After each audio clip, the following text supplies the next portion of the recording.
Good afternoon. Hello. Taking my irritation so seriously. Good afternoon. We will be calling the board meeting to order in a moment, and SPS TV will begin broadcasting. For those joining by phone, please remain muted until we reach the testimony portion and your name is called.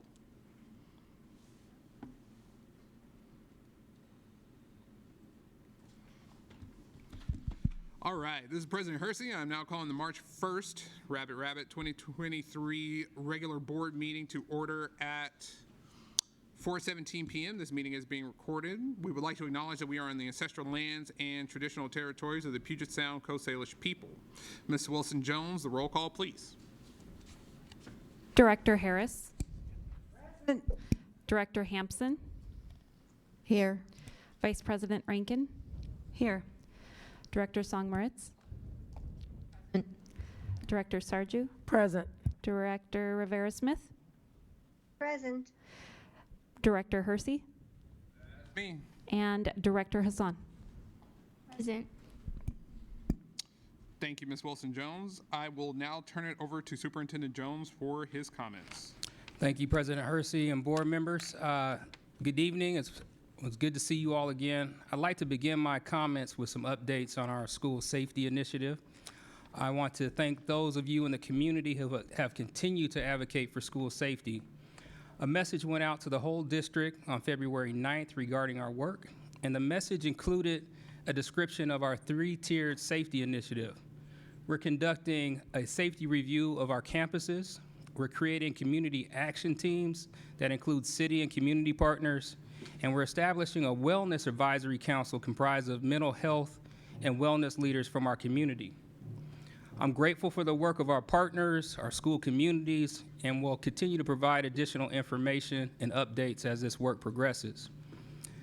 As our safety initiative is an example of how we're living into our guardrails established by our board for our work, I'm excited about the work that's underway to fully implement student outcome-focused governance and how we're continuing to align to our systems. At our next board meeting, March 15th, we'll continue to work on our progress monitoring and look at our progress towards our college and career readiness goal. I also want to note a couple of events coming up. There will be a community information session on our budget on March 20th. More information about the information session, as well as the recording of last night's budget work session, can be found on our website.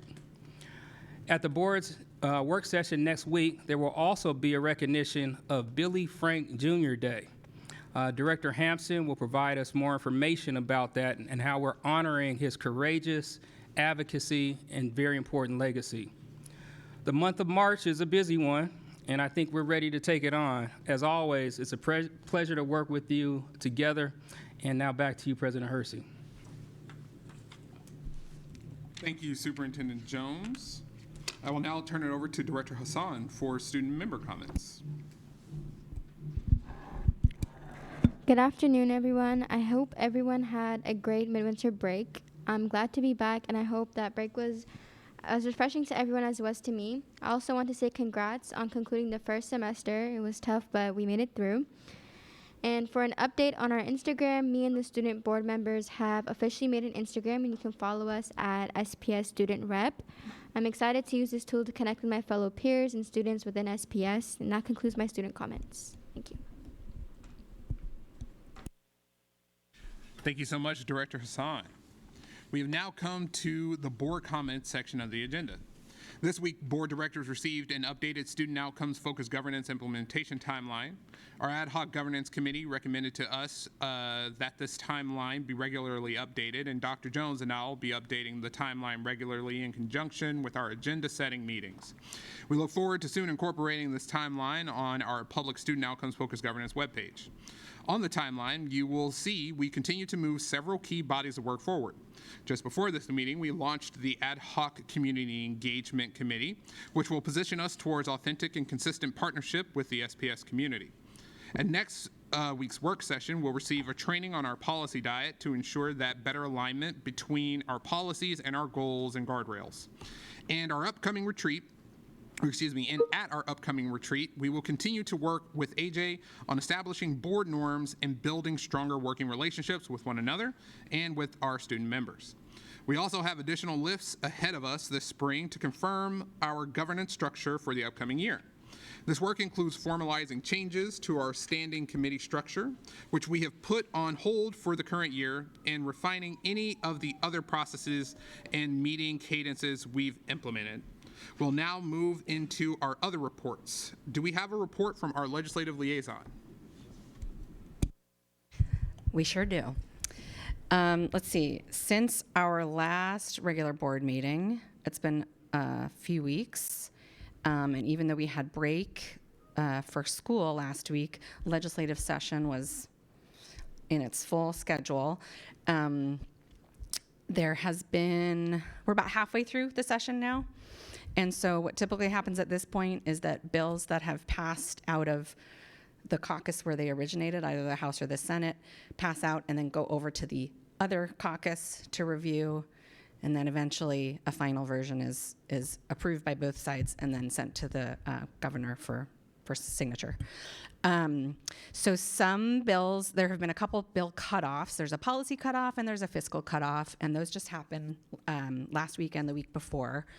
The bills that we have been watching the most closely to do with funding for special education and for transportation are still, well, I was going to say alive and well. They're still alive. There have been some significant changes since some of their policy committee origins. I shared some about the transportation bill yesterday. That's still kind of a question mark as to where that's going to end up. My understanding is that the budgetary outlook or projection for the state comes within the next 2 weeks, and then legislators will have a more firm idea on what their total revenue is to put towards different to budget for all these different bills that they have in front of them. So that is will hopefully yield some good news and hopefully maybe increase that transportation bill funding. As of right now, it is not going to produce the hoped for revenue for transportation that the bill started with. In special education, that also we had a bill 1436 from the House that would have met all of the recommendations from OSPI, from the State Superintendent's Office, to fully fund special education in Washington State. It was a very high bar.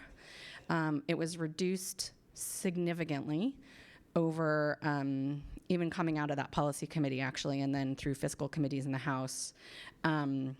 What it does still have going for it that we like is the eventual removal of the cap. And I can't remember if I've talked about it here before or not, but the cap is a lid that our state places on what percentage of a district's population they will provide funding for students with IEPs. So every student, regardless of what special services they may qualify for and receive, every single student has a basic per pupil allocation from the state. That's how the foundational funding works for school districts from the state. And then for every student who qualifies for an IEP, there's an additional kind of figure of money that's called the multiplier, and it's a multiplier on top of the basic student allocation. The cap means that regardless of the number of students who qualify for an IEP, which, as a reminder, a student qualifies under a category of disability that's defined by the federal government. There are 13 categories, and this is a civil right. If you qualify under one of those categories as as protection for students and guarantee to a free and appropriate public education under federal IDEA law, Individuals with Disabilities in Education Act, it is the civil right. It is the right of that student. Their student is entitled to those services. Districts are required to provide those services. In our state, the cap means that if, let's see, right now it's 13.5. So if a district has more than 13.5% of their students that qualify for an IEP, they do not fund above, they do not add the multiplier for students above the threshold of 13.5. So the House bill still has in it the eventual removal of the cap. So it would be at 14% next year, then 14.5, then 15, and then in the fourth year, the cap would be gone. By the way, we're only one of about 15 states that even has a cap. In the Senate bill, which is looking like the more likely vehicle for the funding for special education, it's Senate Bill 5311. That also faced some changes from where it was when it came out of the policy committee. Coming out of the policy committee, the first substitute bill would have increased that multiplier over the course of several years to eventually a very substantial increase. That has changed now to where the increase will be higher. I know this is a lot of information. Higher in year one than it had been, but it doesn't subsequently increase as it goes on. So it will do one increase, and then that increase will be maintained. So districts will benefit by getting more of that increase in the first year, which will be next school year, but it doesn't reach the level of the first substitute in the out years. Something that I talked about with legislators, I was in Olympia on our behalf and as a WASDA representative on Sunday and Monday, something that helped me think about this and not just being frustrated and disappointed, honestly, was that districts really do need that relief and that support to cover this basic education cost now. So it's really positive that first year increase is higher, and it just means that we will have more work ahead of us to continue to push to increase that multiplier.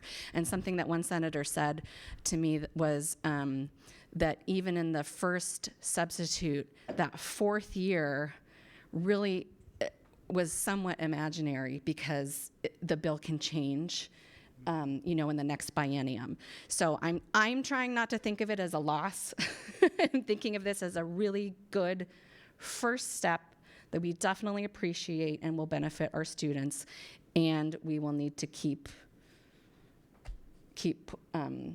defining what our expenses are, helping legislators understand why this funding is so important, and push for continual increases to the multiplier in the future.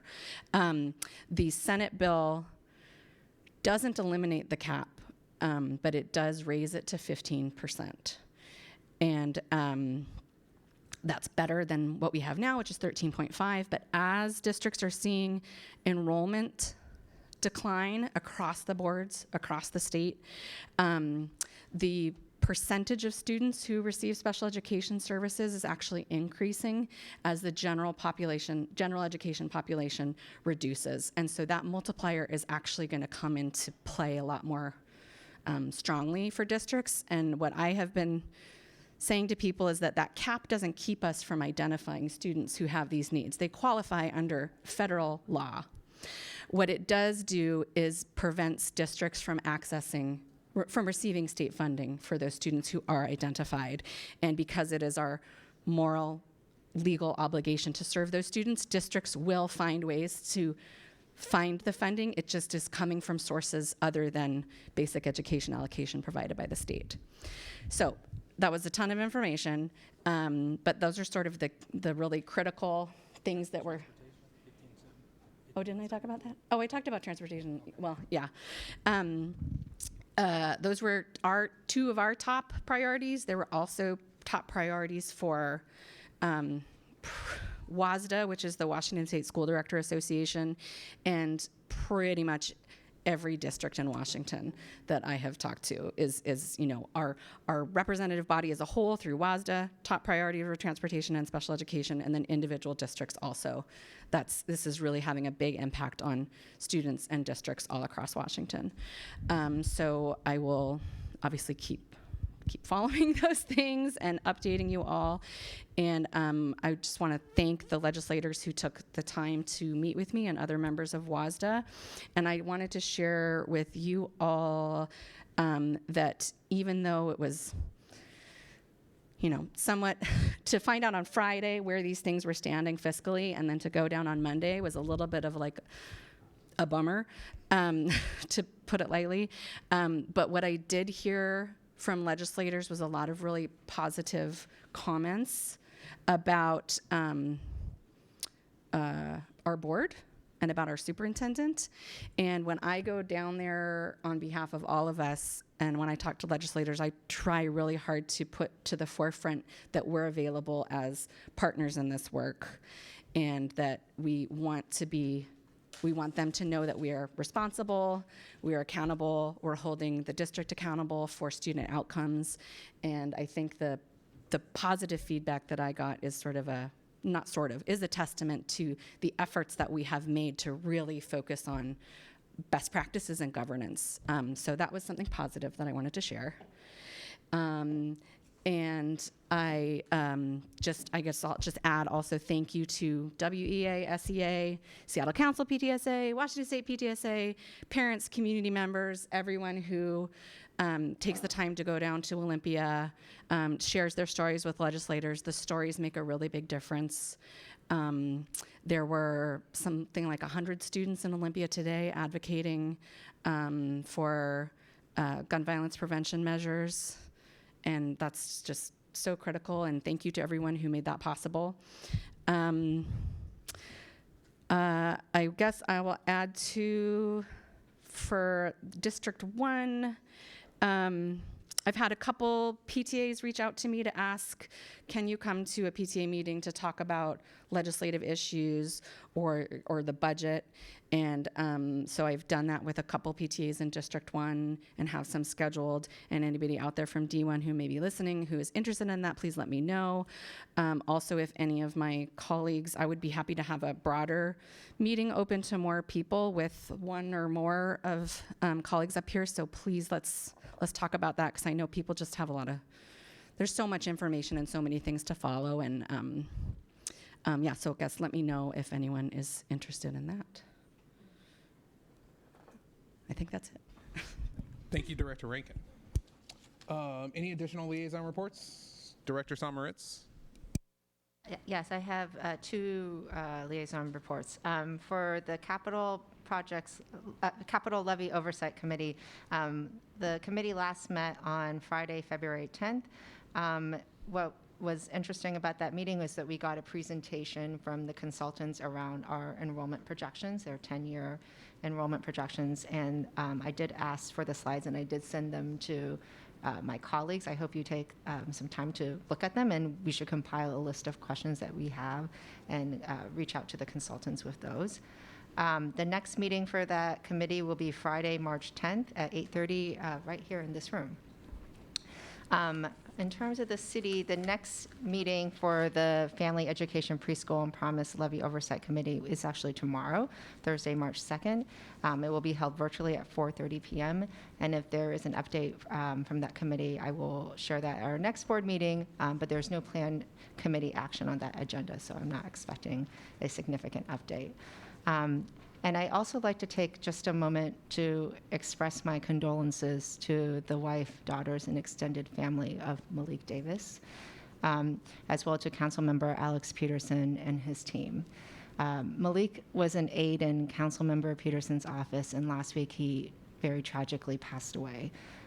He was a really beloved public servant, very well known for his responsiveness, his ability to listen, and above all, his love for his hometown. He was a Seattle Public School graduate. He attended Montlake Elementary School, Meany Middle School, and graduated from Garfield High School. And I just so appreciated the care and attention that he gave to this district that he cared so much about. And I will just truly miss working with him. So rest in peace, Malik. Thank you. Thank you for that, Director Sommeritz. Finally, any additional board engagement for us to discuss tonight or any other liaison reports? Go ahead, Director Harris. I just wanted to announce District 6 Community Meeting, Delridge Public Library. It's on the bus line number 120, 2 to 5, and Lasagna. Please come. They're rowdy, they're thoughtful, and it's an opportunity to hear each other and to ask lots of questions. And if we don't know, we'll find out for you. Thanks. And hopefully 2 of my colleagues will join me this Saturday. Right on. Any other engagement, liaison reports that I'm missing? Director Smith, I want to make sure that we see your hand if it's up. Okay. Okay, before we move on to public testimony, I'm going to hand it over to Director Hampson.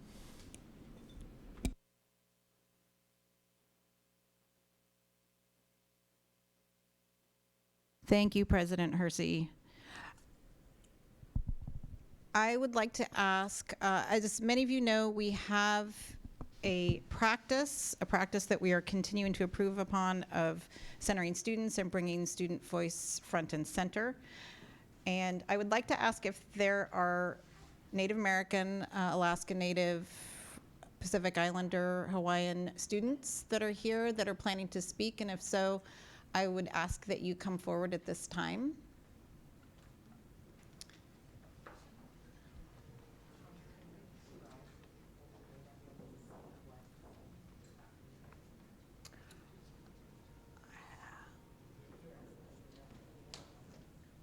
Yeah, they're gonna come up.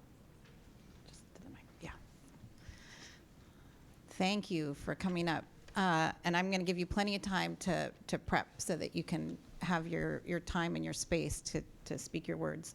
Hini Karigiwin, my name's Chandra Hampson. I'm Ho-Chunk from the Winnebago tribe of Nebraska and Ojibwe from White Earth. And I wanted to ask you to come up first because I understand what it's like to feel invisible as a Native person. I've spoken to my fellow board members about feeling invisible on this board, about feeling invisible as a parent in this district of 3 Native students, and about feeling invisible in the work that we do as boards and in this district as a whole. And I know our Native staff throughout Seattle Public Schools have that same experience and share that with you. And I want you to feel seen and heard today. I'm so grateful to you for being here to bring attention to such critical issues.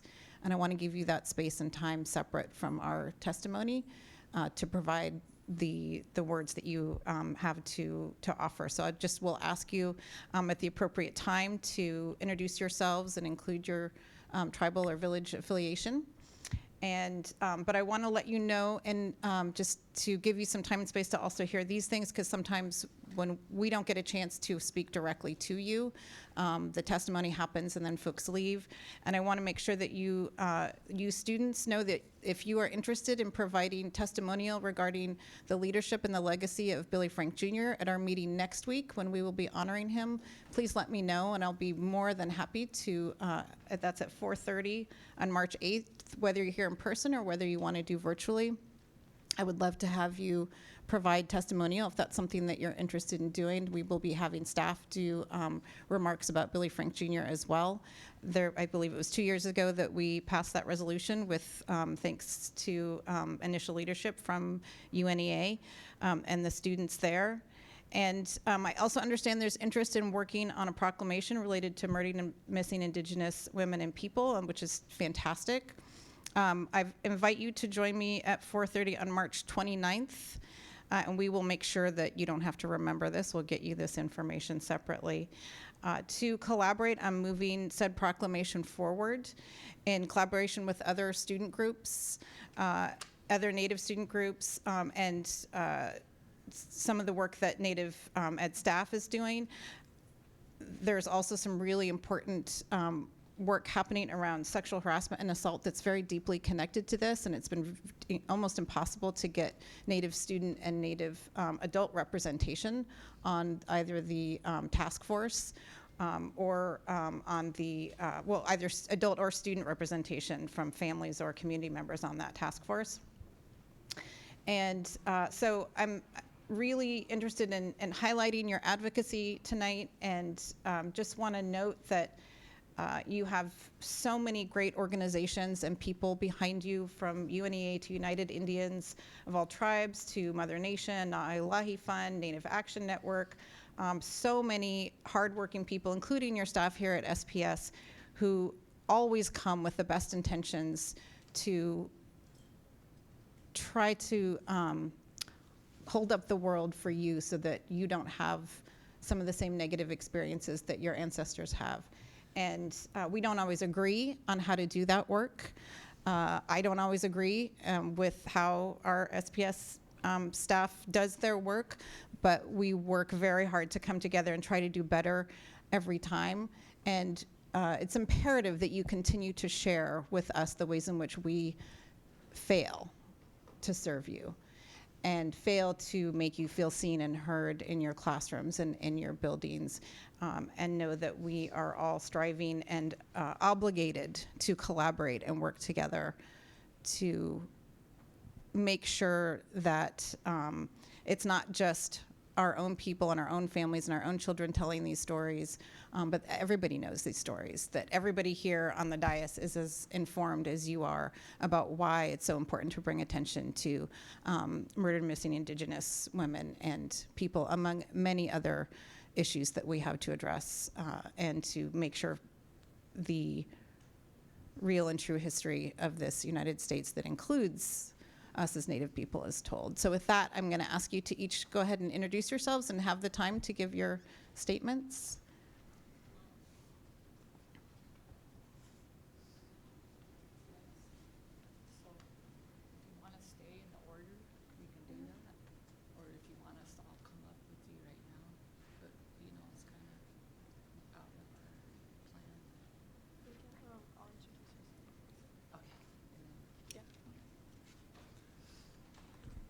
Ang Ang Asang, Giselle Jenkins, a cook. Hello, my name is Giselle Jenkins.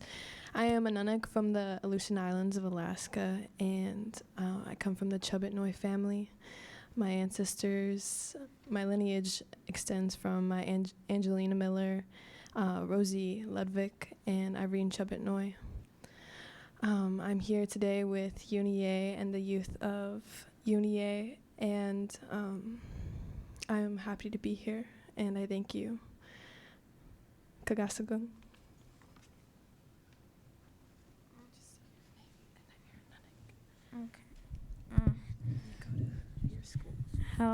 Hello, I'm Elijah. I'm Inang, and I go to Robert Eagle Staff Middle School,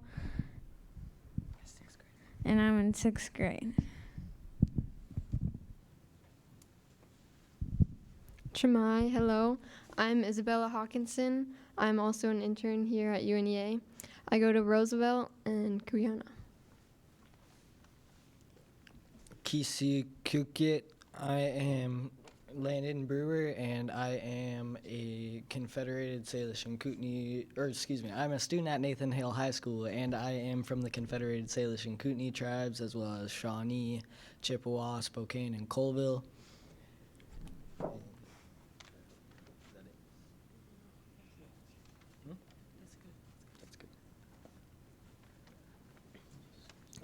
Oki Sanatapi Anoksokoya Sakaya Savannah. Hello, I'm Savannah Briggsville. I am from the Blackfeet tribe and I go to Ballard High School. Hi, my name is Landon. I am an enrolled member of the Stillaguamish tribe. Thank you. Pinagigi, that's thank you in my language. I don't know Lashute Seed, unfortunately. Someday, folks like myself and everybody here might have the opportunity to learn it in school. One of the many here in Seattle Public Schools, along with many of your languages. That's something that our Native Ed staff work very hard on. I wanted to make sure that, and we still have progress to go there. I did neglect to mention that on April 5th at 2:45, there is actually a training on the history of murdered and missing Indigenous peoples movement. So for folks that are interested in that and want to share that, again, I gave you a whole bunch of information, and so it's my job to make sure that you get that sent to you. If for some reason you're not on the testimony list, you can give your name over here, and they'll make sure that I get your information, and we'll get that information to you if you want to come back and work some more on the things that you've come to speak to us today. So Pinagigi, again, I look forward to hearing, as I know my fellow board directors and the superintendent do, from you about what you've brought to us today. Thank you so much. Thank you very much. We have now reached the public testimony portion of the agenda. We will be taking public testimony by phone and in person as stated on the agenda. Board Procedure 1430 BP provides the rules for public testimony, and I ask that speakers are respectful of these rules. I will summarize some important parts of the procedure. First, testimony will be taken today from those individuals called from the public testimony list, and if applicable, the waiting list, which are included on today's agenda posting on the school board website. Only those who are called by name should unmute their phones or step forward to the podium, and only one person should speak at a time. Speakers from the list may cede their time to another person when the list of speakers' name is called. The total amount of time allowed will not exceed 2 minutes for the combined number of speakers. Time will not be restarted after the new speaker begins, and the new speaker will not be called again later if they are on the testimony list or waiting list. Those who do not wish to have time ceded to them may decline and retain their place on the testimony or wait list. The majority of the speaker's time should be spent on the topic they have indicated they wish to speak about. The board expects the same standard of civility for those participating in public comment as the board expects of itself. As board president, I have the right and will interrupt any speaker who fails to observe the standard of civility required by Board Procedure 1430 BP. A speaker who refuses or fails to comply with these guidelines or who otherwise substantially disrupts the orderly operation of this meeting may be asked to leave the meeting. Ms. Koo will read off the testimony speakers. Thank you, President Hersey. A logistical note, speakers joining us via phone, please remain muted until your name is called to provide testimony. When your name is called, please be sure you have unmuted on the device you are calling from, and also press *6 to unmute yourself on the conference call line.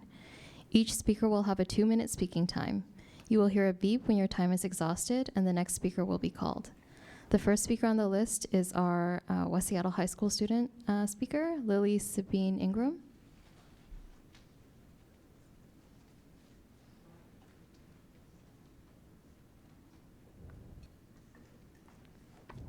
Lily, if you're on the line, please press *6 to unmute.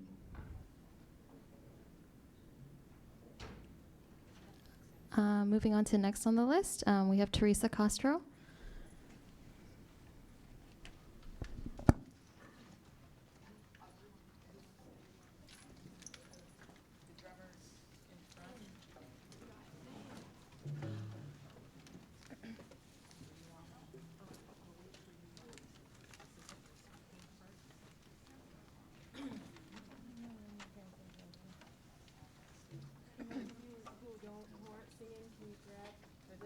Drummers over here. Hold the signs up. If you're not drumming or singing, please. Thank you. Hold the posters up. Hold the posters up.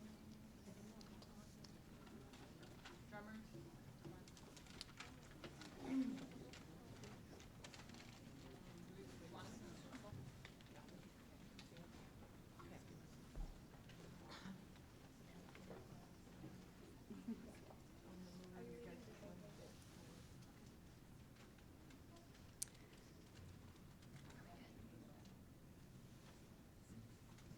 I want to give a little bit of introduction. Ignacio next to Roxanne White.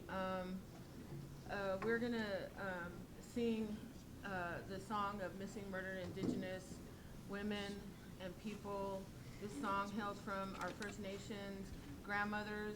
This song was given to the people to honor women and honor our people and to remember those that are still missing and those that were murdered. So this is the Women's Warrior Song, the Women's Honor Song. We'd like to ask everybody to rise because this is an honor song. Everybody please rise, please. This is an honor song. And in our way, in our culture, everybody rises.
Would Teresa Castro like to, does she have any additional comments to make? No, I'm okay. My time is sitting for the jump on. Thank you. Okay, thank you. The next speaker on the list is Chris Jackins.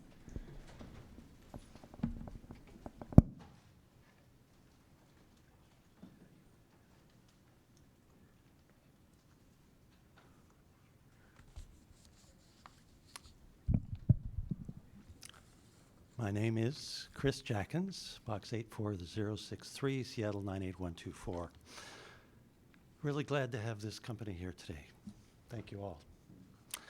On the personnel report, under separations, the report lists Rob Gannon, Deputy Superintendent. I wish to thank Mr. Gannon for his service to the district. On the grant to the Office of African American Achievement from the Alliance for Education, 5 points. Number one, district data recently indicated that current district plans to improve academic results were not on track to meet district goals. But the superintendent and board agreed that they would not change district plans. Number two, the report for 2021-2022 lists the status of 4 of the 5 requests as being, quote, in prep, unquote, including a year-end summary. It would be poor oversight for both the board and the private alliance to approve further funding without the summary for the previous year. Number 3, the grant involves quarterly check-ins with these private funders. Number 4, taking private money is not a new initiative for the district. The Alliance for Education previously pushed to close schools which harmed education and which included schools like the African American Academy and Indian Heritage High School. Number 5, the district should not be taking the Alliance's money and should not be consulting with them. Please vote no. On proposed construction projects at Alki, Montlake, and John Rogers Elementary Schools. Each project is too big for its site, loss of playground space, loss of trees, building height that is over city zoning code, distracting electronic changing image signs, and 0 parking, not even for ADA. Please change these plans. Thank you very much. Thank you very much.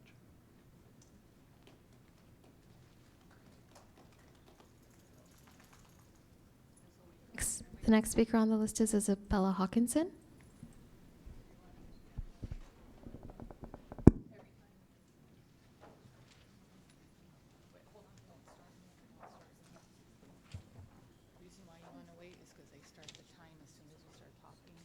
You guys come all the way forward, all the way forward.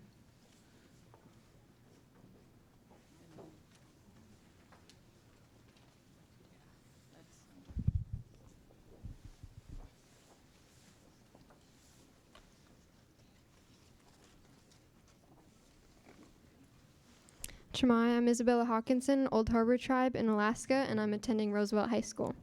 I want to first thank the Seattle Public School Board for allowing me time to speak. I'd like to use this time to talk about the history of MMIP, which is Missing and Murdered Indigenous Peoples Day, which is May 5th. This day was a response to the murder of Hannah Harris in 2013 that happened on the Northern Cheyenne Reservation. Many more abductions and killing of Native people happened across the United States. Harris was born on May 5th, which is why this day was chosen. More attention has been brought to the day, and people have made actions on May 5th to honor MMI people and their families at the local, regional, and national level. The awareness of this day continues to grow across the U.S. and internationally to this day. MMIP includes girls, men, women, boys, and Two-Spirit people who all face high rates of violence because of their heritage. In order to honor and remember all these Indigenous people who have suffered, we wear red clothing because of the red hand over the mouth movement that stands for all the missing sisters whose voices are not heard. Our voices are silenced by the media and law enforcement in this crisis, so it is a small yet powerful way of standing up. I ask the school board to acknowledge this history and take further action to educate above wearing red on the day of May 5th as MMIP Awareness Day. Kuyana, thank you.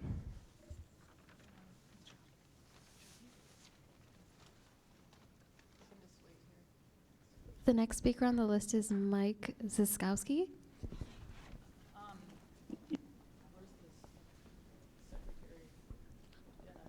Hello, can you hear me? Yes, we can hear you, Mike. I cede my time to Roxanne White.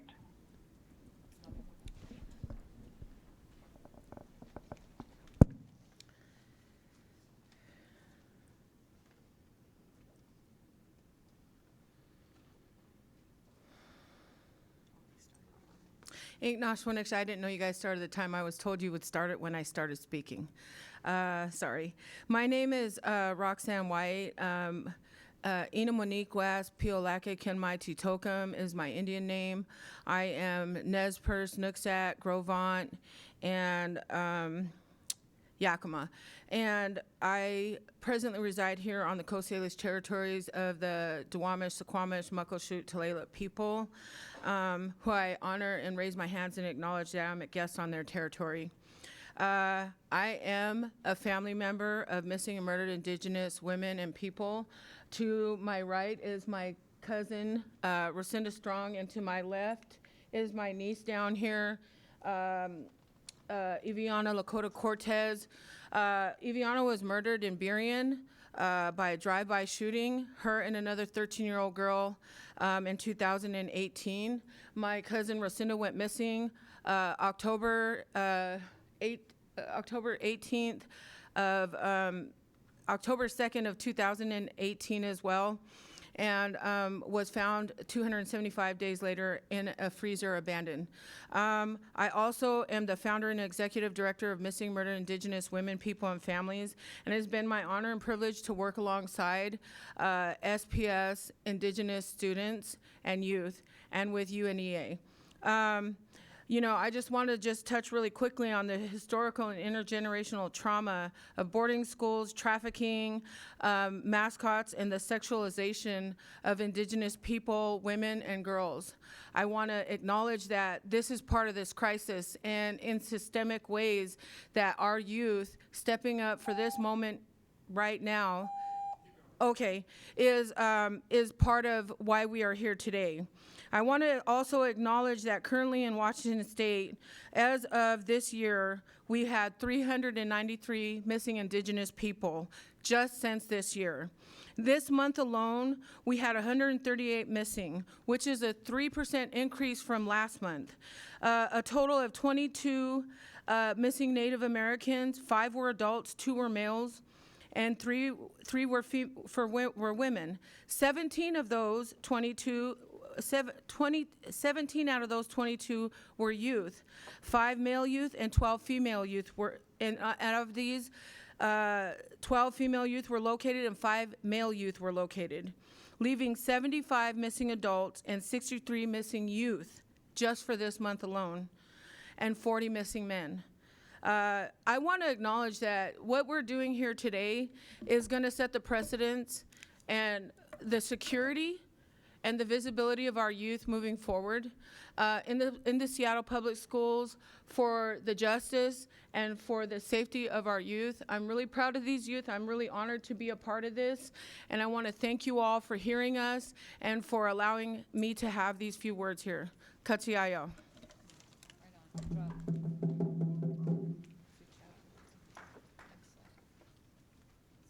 The next speaker on the list is Sarah Sense-Wilson.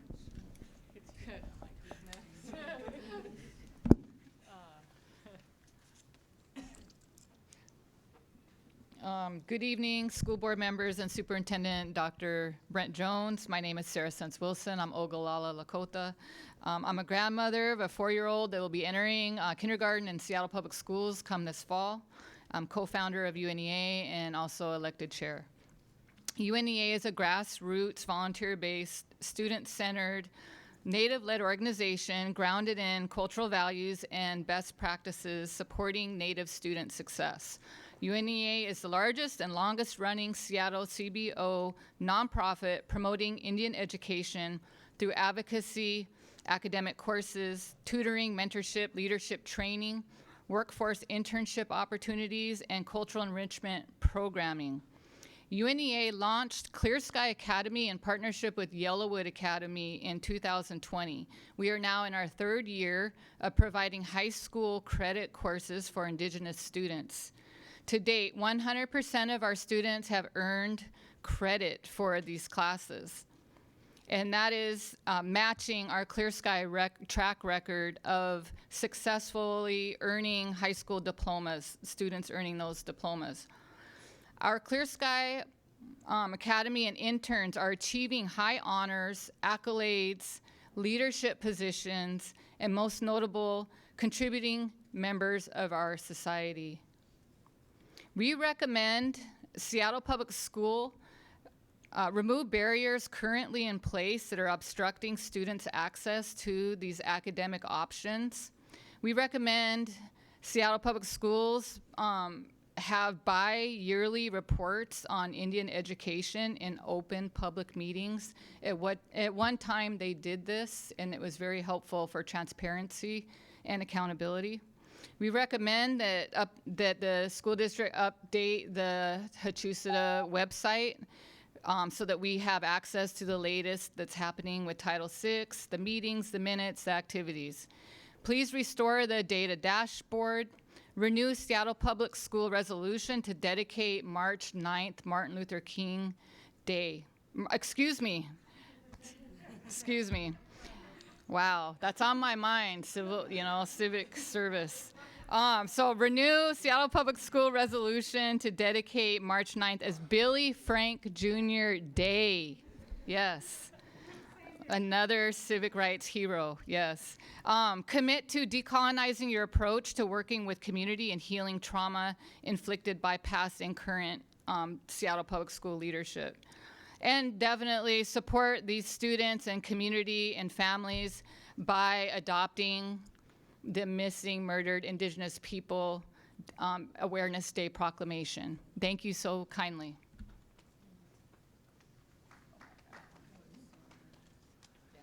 The next speaker on the list is Linnell Jenkins.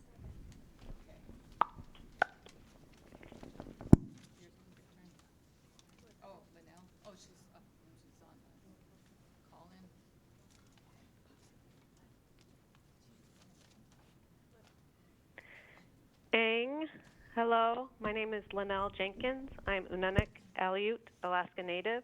I have 2 children in Seattle Public Schools, and I'm a board member and treasurer at Urban Native Education Alliance, UNEA. And my daughter's a senior at Ingram High School and is currently an intern at UNEA and a student at Clear Sky Academy. She has been with UNEA and Clear Sky Academy since 2020 and has excelled in school because of it. She's an honor roll student and is waiting to hear back from colleges. She'll be the first generation college student in our family. And she would not be where she's at today if it wasn't for her involvement with UNEA, which has gotten her connected to her culture, traditions, and community, which has been an important pillar for her as her culture has been lost growing up in our urban community. As a student-led program with UNEA, the students decided to do a Seattle Public School proclamation for murdered, missing Indigenous people, which has been a serious issue here in Washington State of having the most cases compared to any other state. We wear red to symbolize a call for attention to the invisible, missing, and murdered Indigenous people. I fully support these students and their proclamation to declare that May 5th be a day for MMIP Awareness Day at Seattle Public Schools. It will help bring this much-needed awareness to our schools on this national and local crisis.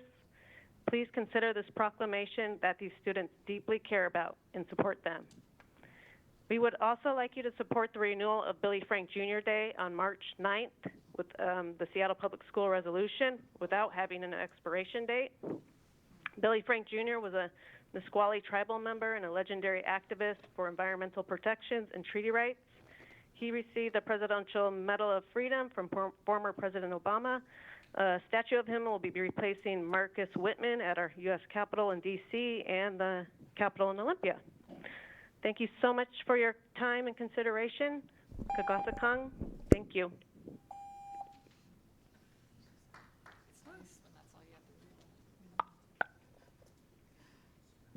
The next speaker on the list is Savannah Marie Briggs.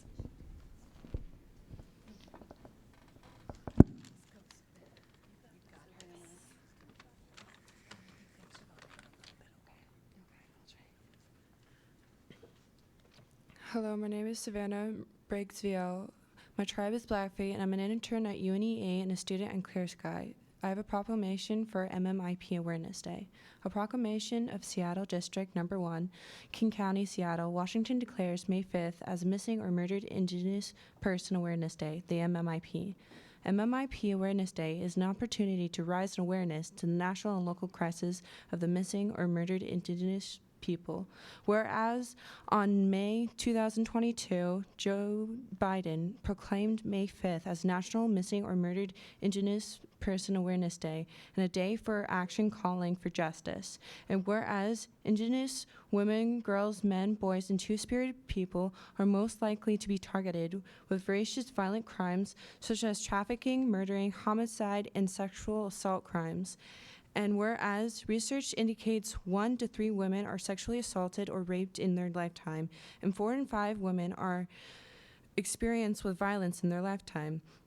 And whereas a recent study found that AI and an AN woman are murdered at a rate 10 times higher than the national average. And whereas Seattle has the highest number of the MMIWG cases, according to study by Urban Indian Health Institute of 71 cities across the United States. And whereas MMIP is an acronym inclusive to all Indigenous relatives, including the LGBTQ plus two-spirits. Recent data reported 393 Indigenous people went missing in Washington in 2022. Currently, there are 134 actively missing Indigenous people, 58 male and 76 female. Whereas Seattle School Board recognizes Indigenous People Day as the second Monday of October, and Seattle Public Schools acknowledge the vast impact and internal historical trauma, including health and educational disparities, homelessness,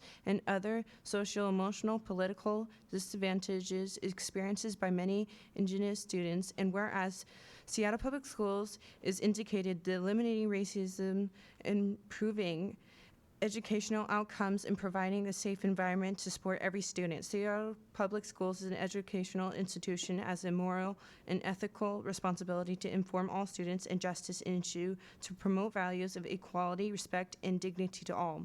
And therefore, Seattle Public Schools declares May 5th as an MMIP Awareness Day. MMIP Awareness Day is an opportunity to educate and inform or raise awareness to show unity for justice and call to the MMIP. Seattle Public Schools will encourage district-wide discussions, lessons, presentation in classrooms and in homes throughout not only this day, to continue conversations throughout the year. Thank you. Nice. Good job, Savannah. Good job, Savannah. The next speaker is Benjamin Ryan Yawaki.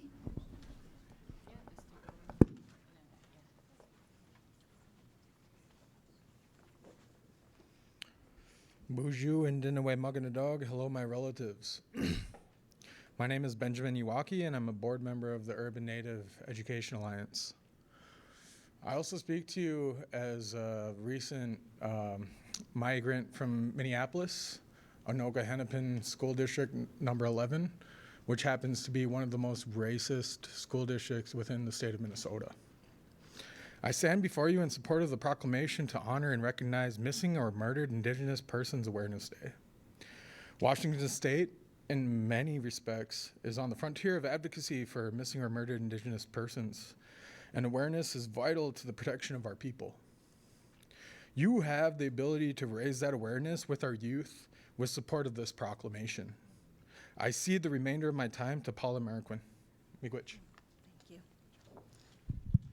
Buenas tardes a todos. Mi nombre es Paula Mata Marroquin. Good afternoon, everyone. My name is Paula Mata Marroquin.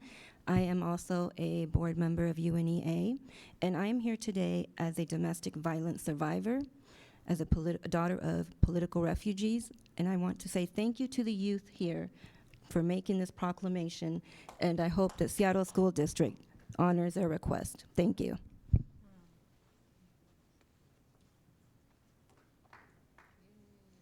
The next speaker on the list is Marita McBride-Siskowski.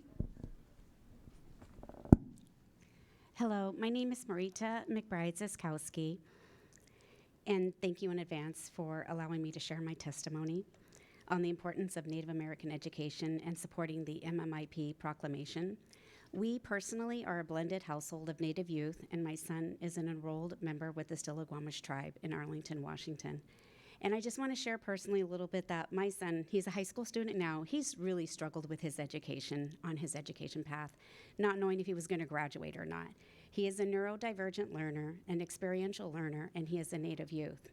And just so everyone can have an appreciation on the widespread impact of how community word does travel and make an impact, I'd like to share how we came about finding Clear Sky Academy and UNEA, excuse me. It was from an educator in the Marysville School District, as well as educators from both Bellevue, North Shore, and Lake Washington School District that had guided us to Clear Sky Academy. And they shared with me about the amazing supportive Native youth opportunities that were happening within Clear Sky Academy and UNEA. We are residents with the Everett School District, and we do not have access to Native youth organizations such as these that do reside within the boundaries of the Seattle School District. So we went to check it out in October, and I must tell you in that a really short amount of time, Clear Sky Academy has impacted my son tremendously, and he has grown in his self-esteem and confidence, and he's excited to be there and learning and being a part of that community. So it's really important that we do work together to lift barriers to access Native American education. Additionally, my son is a student and a part of the UNEA Youth Leadership Council, and he is learning and developing an understanding around social issues that impact our Native community, especially MMIWP. And that is why I'm here today to advocate for the MMIPW proclamation, and that it be humbly requested of you guys to unanimously help support these youth and adopt it from the Seattle School Board. Thank you.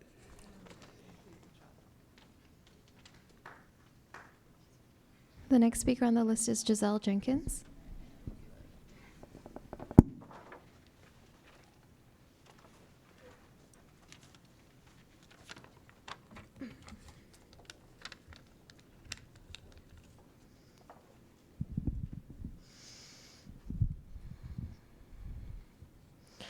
Ang Ang Asang Giselle Jenkins a cook. Hello again. My name is Giselle Jenkins. I am a senior at Ingram High School. I am the Ingram's Urban Native American and Alaska Native Club president and an intern at UNEA and a Clear Sky Academy student, as well as a sexual assault survivor. MMIWG, Missing and Murdered Indigenous Women and Girls. Since the onset of colonization, Indigenous women have experienced violence with reckless abandon. Today, it is a health emergency, an epidemic, and a crisis of over 500 years. The root causes of this injustice include colonization, historical trauma, racism, and sexual objectification of Indigenous women and girls. Our systems have failed our lives of our Indigenous sisters while benefiting men and allowing the violence to continue. Indigenous women are murdered at a 10 times higher rate than all other ethnicities. The crisis must be addressed, and we need allies to continue in making it visible so we can all take action. We need to hold non-natives upholding these systems accountable. You can't be absent in these issues. You must engage to make effective change. It's not enough for just natives to care. We are literally only 2% of the US population. I urge Seattle Public Schools to take action to restore power to Indigenous survivors. Please take part in restorative justice, raise awareness to call on justice for missing and murdered Indigenous women and girls by supporting and embedding UNEA's MMIWP proclamation with no expiration date, along with Ingram High School ASB's leadership and counselors' support. Every statistic represents a Native woman. No more stolen sisters. Native women and girls deserve safety.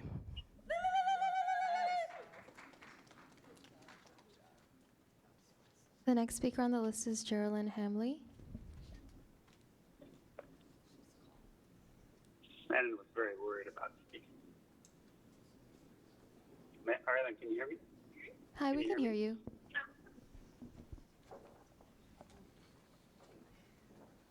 Geraldine, if you're on the line, go ahead.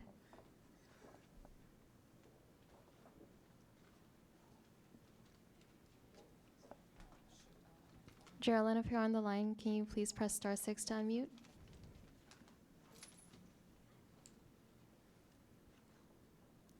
We'll circle back. The next speaker on the list is Landon Ziskowski.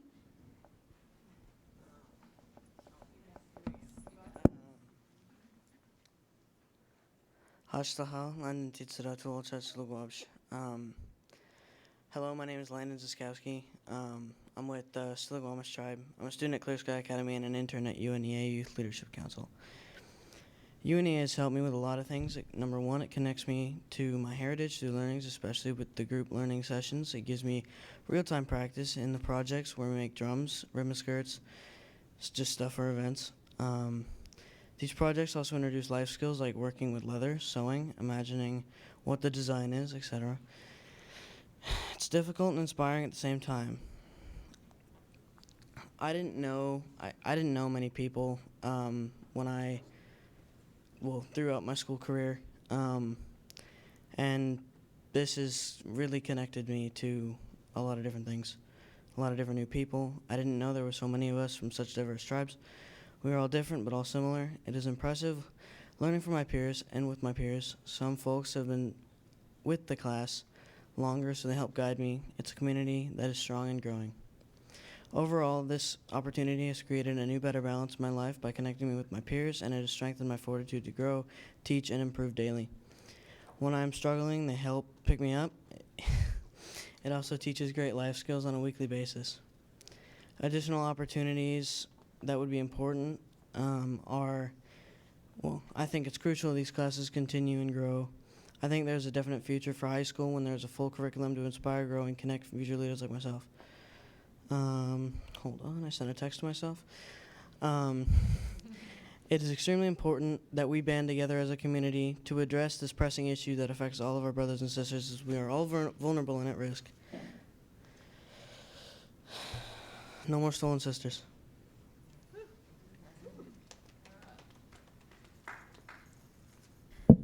The next speaker is Michelle Brewer.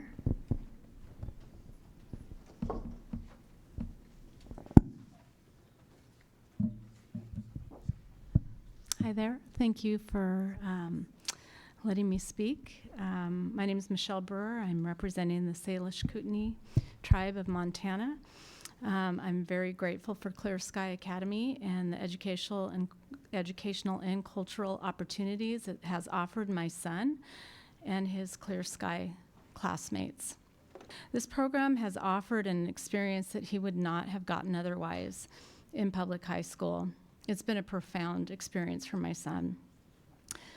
Clear Sky's interactive, immersive approach to Native American culture, history, and arts made learning fun and enriching. COVID was a lonely time for kids, and my son struggled during COVID, like many of them, many of the kids. And I'm just grateful for the connection with the Native American community that he receives in this program and the mentorship that he's gained through this program. He's also a member of UNEA as well.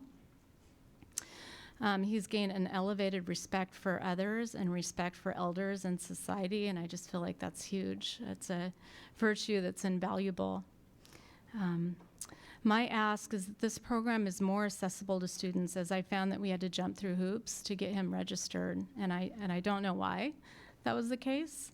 My hope is that SPS remove the red tape and prioritize programs that serve the Indigenous youth of Seattle. Thank you so much.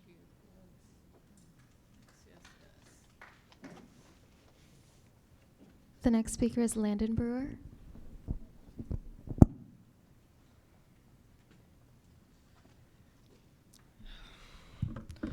Hello, my name is Landon Brewer. I am Bitterroot Salish, Kootenai, Shawnee, Spokane, Colville, and Cree, as well as a student at Nathan Hale High School, and I am a son, a brother, a cousin, a grandson, and yeah, and I'm a junior at Nathan Hale High School. And what you need to know about MMIWP is that it's not just another social media trend. This issue affects us Indigenous youth firsthand. A relative of mine from the Flathead Indian Reservation, Jermaine Charlotte Morgeau, went missing from Missoula, Montana in June of 2018.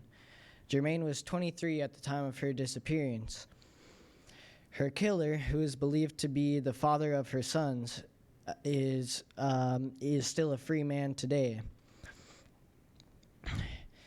As as well as not as being a free man, he also has custody over her 2 young sons and is keeping them from visiting family.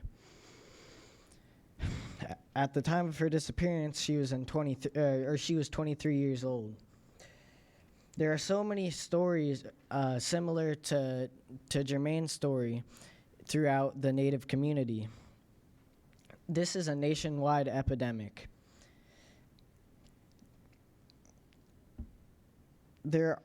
Across the U.S. and Canada, us and young Indigenous students and Indigenous people as a whole have to live life in fear, not knowing that if we get kidnapped or murdered, that our lives won't get as much effort put into justice. And it's hard being a young Indigenous person living in Seattle, knowing that we live in the city that has the highest amount of cases of MMIWP, and as well as just being from the largest or the most common demographic to go missing. But to know that if we do go missing or if we do get murdered, that we might not get as much attention paid to our cases as other kids are is a scary feeling. If you look around at any one of us, many of our families have been victims of MMIW cases. Any one of us could be next. Any one of our family members could be next. It is important that this gets taken seriously.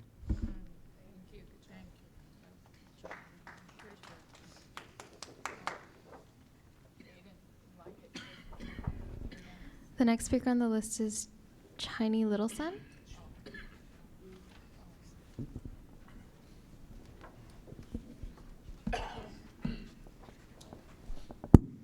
Pivada if hamaosta naheshive natista and odan. Good evening, my relatives. My name is Chiny Littleson. I am from the Montana tribe, Northern Cheyenne Nation, and the Crow Nation.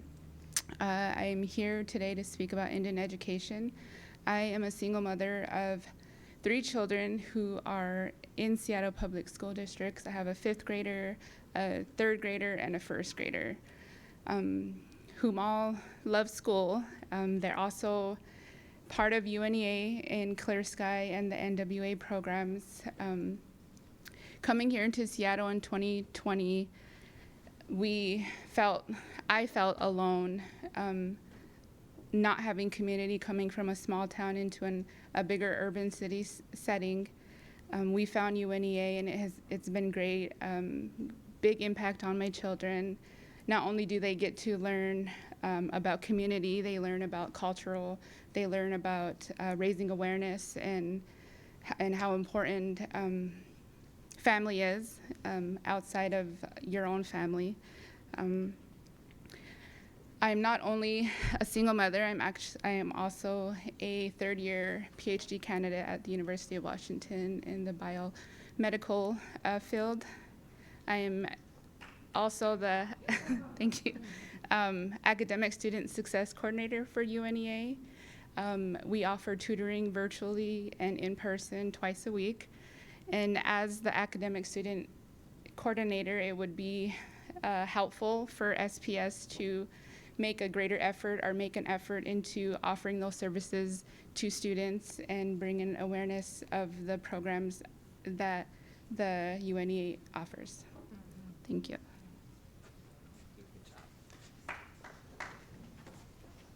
The next speaker on the list is Norman Ziskowski. That was a duplicate, right? Yeah, that was me. I called it twice. Yeah, it's cool. Cede my time after I briefly thank you on a very related note for holding out as long as you did to protect the homeless at Broadview from the mayor's violence. Kay Fiddler.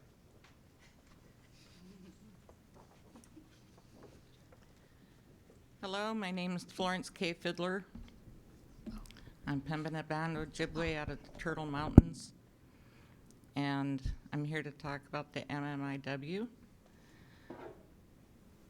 I'm going to tell you first My niece's name is Alyssa McLemore. April 9th, 2009, she went missing. And there was no help, not from the police, not from educators, not from well-meaning elected officials. And even to this day, the family has to struggle and fight to get information and support. This is like coming to see a school board every day.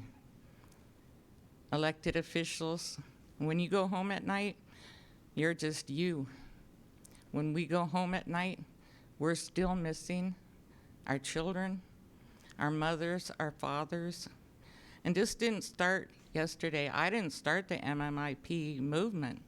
That started way back when Christopher Columbus, I guess, got off a boat and stole our families and put them to work on farms and put them to work in sex slave camps. And that is still happening. These container boats down here, they put them children on those boats and they rent them out. That's what's happening to our people. And we don't have a good answer for how to stop it. But I can tell you a good answer for how to not stop it is to try to silence our children when they come with the issue. That's one way to not stop it, is to make them feel unsupported and unloved and unvaluable. That's one way not to stop it. That hand across the mouth on that poster is not supposed to be our hand. We are supposed to be lifting up their voices and inviting them to come to your training or your program.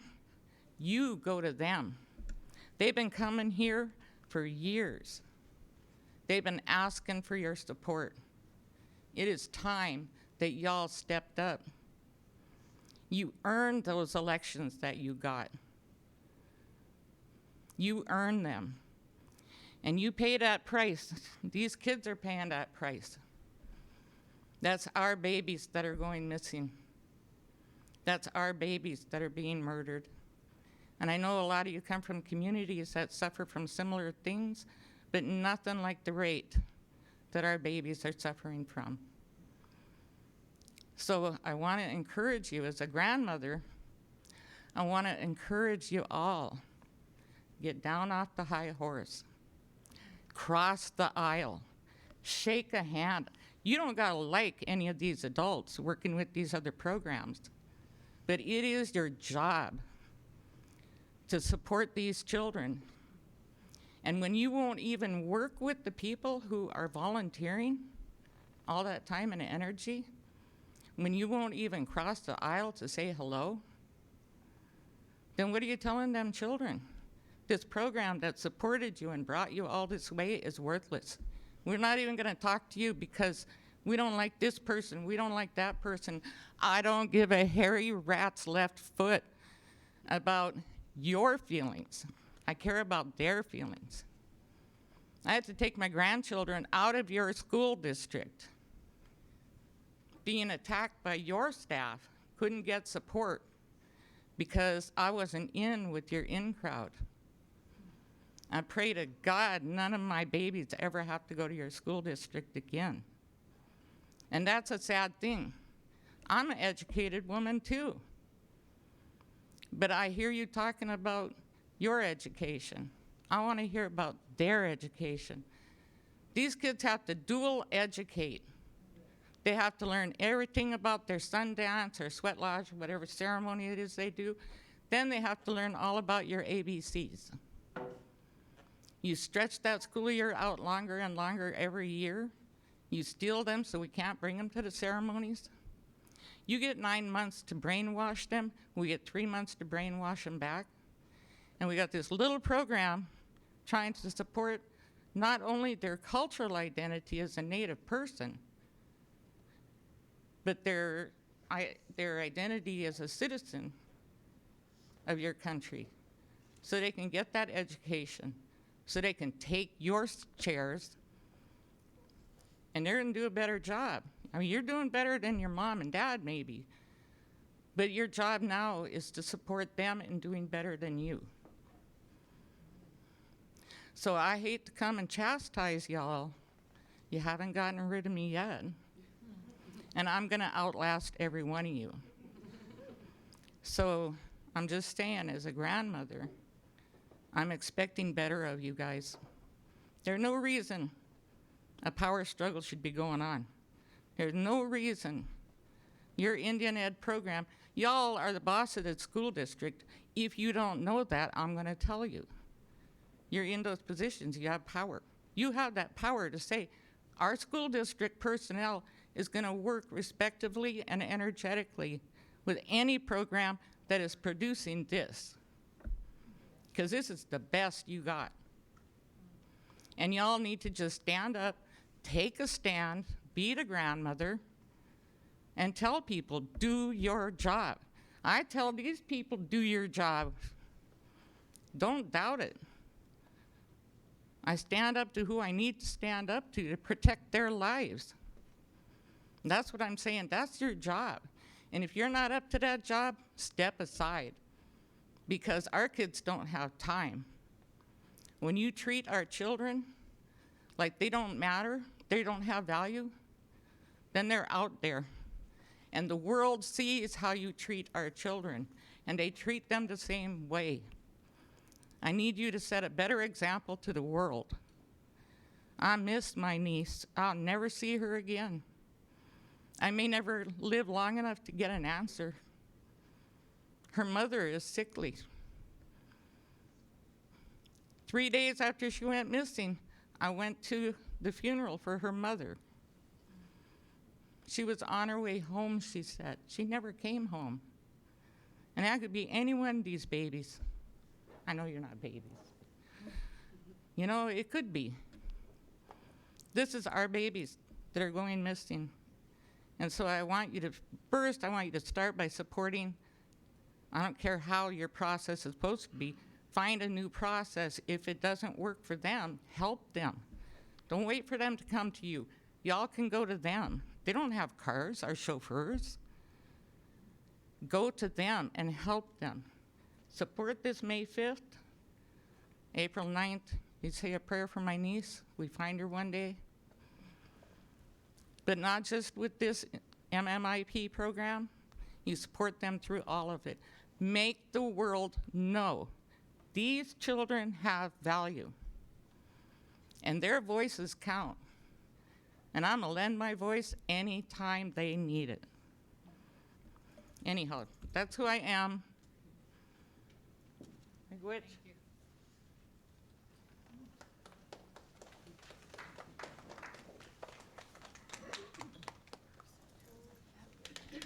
The next speaker on the list is Aiden Carroll. The next speaker on the list is Mylika Chantel Webster.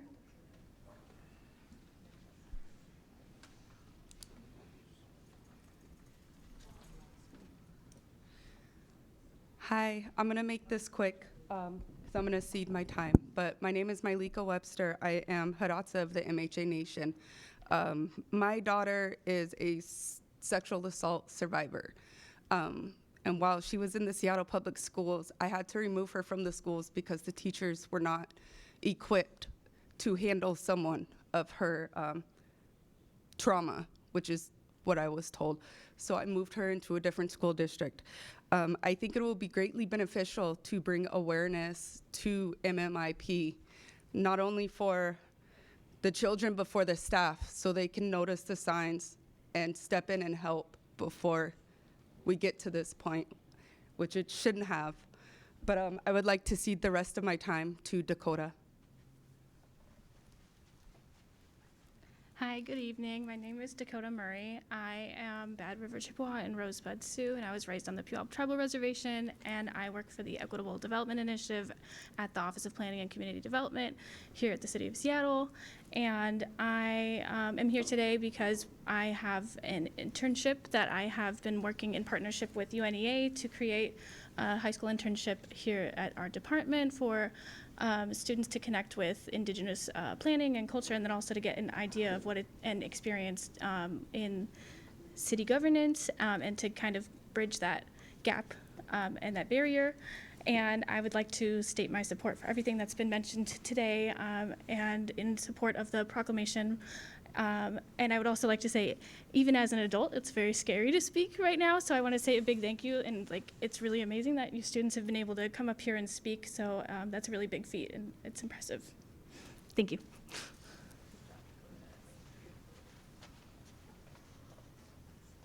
The next speaker is Zachary Joseph Jenkins. I'd like to cede my time to Jesse.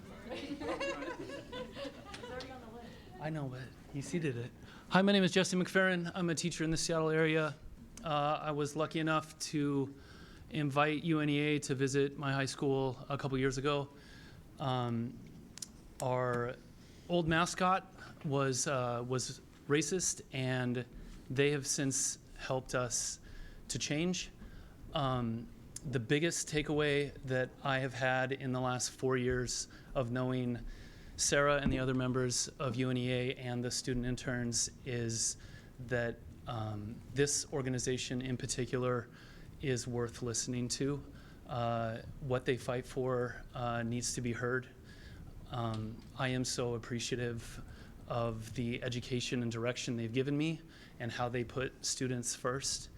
And I am amazed at how courageous they have been tonight. This is just one opportunity that the students are provided with through the organization. They are constantly given leadership opportunities, and I have been able to witness growth out of students over the course of years. This program is amazing. Please listen to what they have to say. Thank you.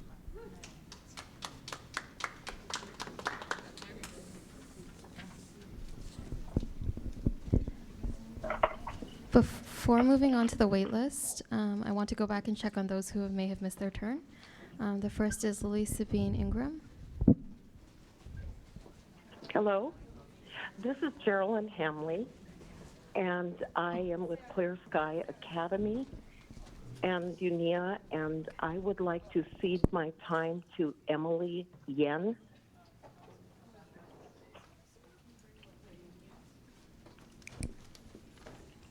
Hi, thank you for your time. I am Emily, and I'm part Cherokee. I am the teacher of Clear Sky Academy. It has been an immense honor getting to be part of the UNA community and witnessing Indigenous youths learn about their heritage, grow in confidence, and become passionate about issues that are vital to address in our communities.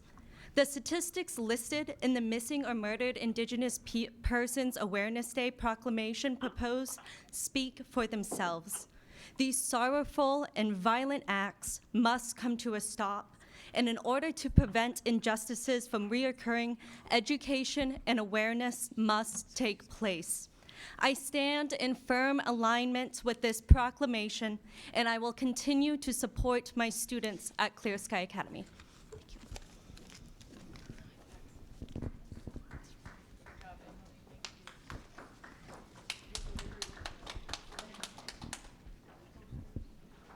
Moving on to the wait list. The first on the list is Jesse McFerrin, who I believe already spoke. The next speaker is Haley Bruce.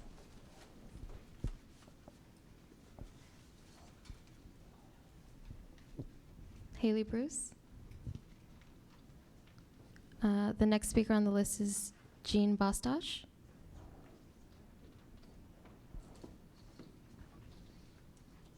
Jean, if you're on the line, please press *6 to unmute. The next speaker on the list is Arthur Doros.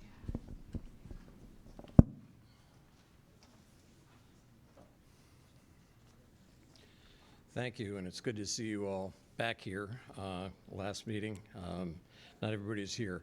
I left a page that for you that has an outline of a lot of what you've heard before, the key points. I want to expand a little bit today. It was great to hear all of you. The district gives lip service or words towards Native American awareness, Indian awareness, but it's different action and people. And it reminds me also of one of the issues that we've been talking about before, which is the giant school, the 500 to 650 only schools. Small programs, small groups of people get lost a lot of times, those big institutions. And there are smaller institutions and smaller groups that are going to be severely impacted by this possible move to consolidation that's being now considered, that since it's been acknowledged that the district is getting smaller in population, it would be nice to preserve smaller programs and not institutionalize in grand ways and in hollow buildings the programs. In the case, I wanted to just focus on one of the points that I'd made before, which I haven't expanded on before, which is transportation and safety, which we were talking about today. I think a lot of this idea that, oh, a school for 500 or 650, that's economical and so therefore good. It doesn't allow for transportation costs. It also doesn't allow for the costs, the outcomes for students. When students are moved out of their communities, these folks have built communities, and so have many others at their local schools. There's been a long movement towards local schools and smaller environments for students. And I'm hoping that you all can have the courage to stand up and say, maybe we need to turn the ship a little bit, and just mildly, and not make giant institutions that actually are not cost effective when you factor in transportation and other lost cause. Thank you for your attentions and for your courage. Thanks a lot.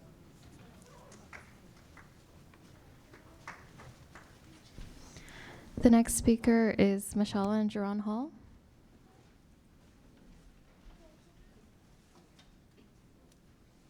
Michelle Angeron, if you're on the line, please press *6 to unmute. This concludes today's testimony.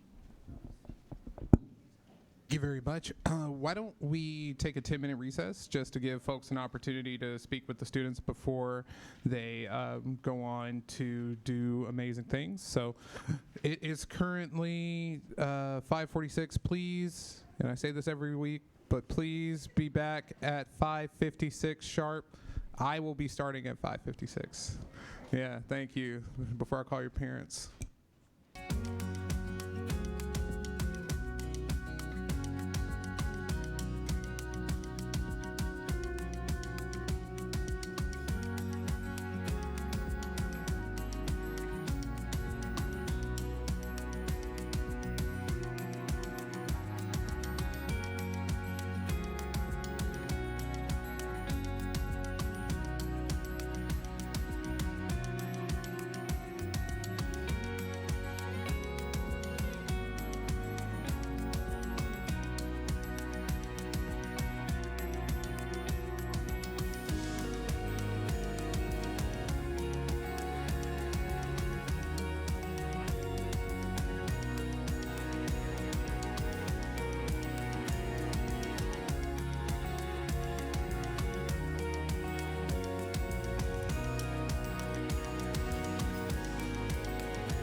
I got a quorum, so I'm a roll.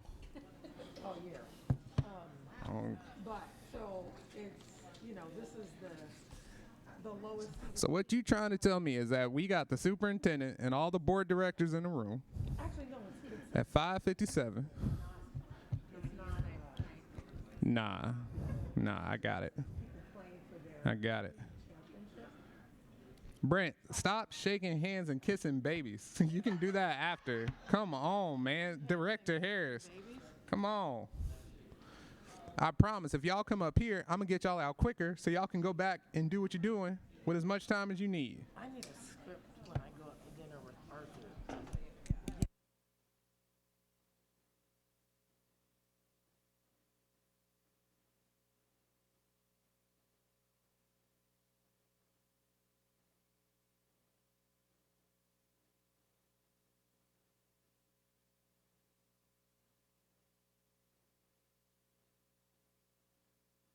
Right.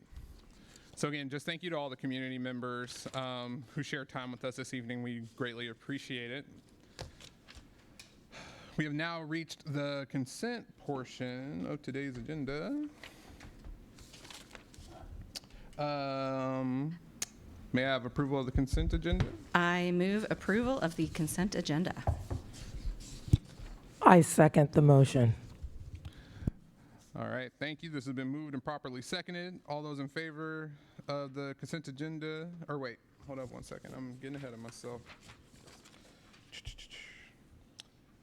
Okay, approval of the consent agenda has been moved by Vice President Rankin and seconded by Director Sarju. Do directors have any items they would like to remove from the consent agenda this evening? Cool. All right. All those in favor of the consent agenda, please signify by saying aye. Aye. Aye. All right. Consent agenda passes unanimously. We will now move to the introduction items on today's agenda, of which we have only a few. So introduction item number 1 is appointment of disciplinary appeal council membership for the remainder of the 2022-23 school year. Approval of this item would reappoint members as attached to the board action report to serve on the Disciplinary Appeal Council through the end of the 22-23 school year. In the event that new members have not been appointed prior to the start of the 23-24 school year, existing appointments will remain active until no later than October 1, 2023 to provide DAC continuity as new appointments are finalized. I will now hand it over to Director Sarju, who has been leading this work. Thank you, President Hersey. This is Board Member Michelle Sarju. I am sponsoring this board action report along with my colleagues President Hersey and Vice President Rankin to extend our current disciplinary appeal council appointments through the school year. Their terms are set to expire on March 15th, 2023. This is important because the Disciplinary Appeal Council, also known as the DAC or the DAC, is our appointed body that hears secondary appeals for certain types of exclusionary discipline. Exclusionary discipline means suspensions, emergency expulsions, and expulsions. When a student is suspended or expelled, they have a right to conference with a school leader regarding the discipline action. And if they disagree with the school leader's decision, they have a right to appeal to a hearing examiner. If they disagree with the outcome of that first appeal to the hearing examiner, they have a right to a secondary appeal to the Disciplinary Appeal Council, also known as the DAC or the DAC. Our students deserve a transformation in how we approach discipline. We have persistent disproportionality in our discipline system for Black students and other students who have been marginalized. The Disciplinary Appeal Council is not the lever. Let me say that again. The Disciplinary Appeal Council is not the lever where we are going to make the greatest impact, with just a handful of appeals having been heard over the course of several years.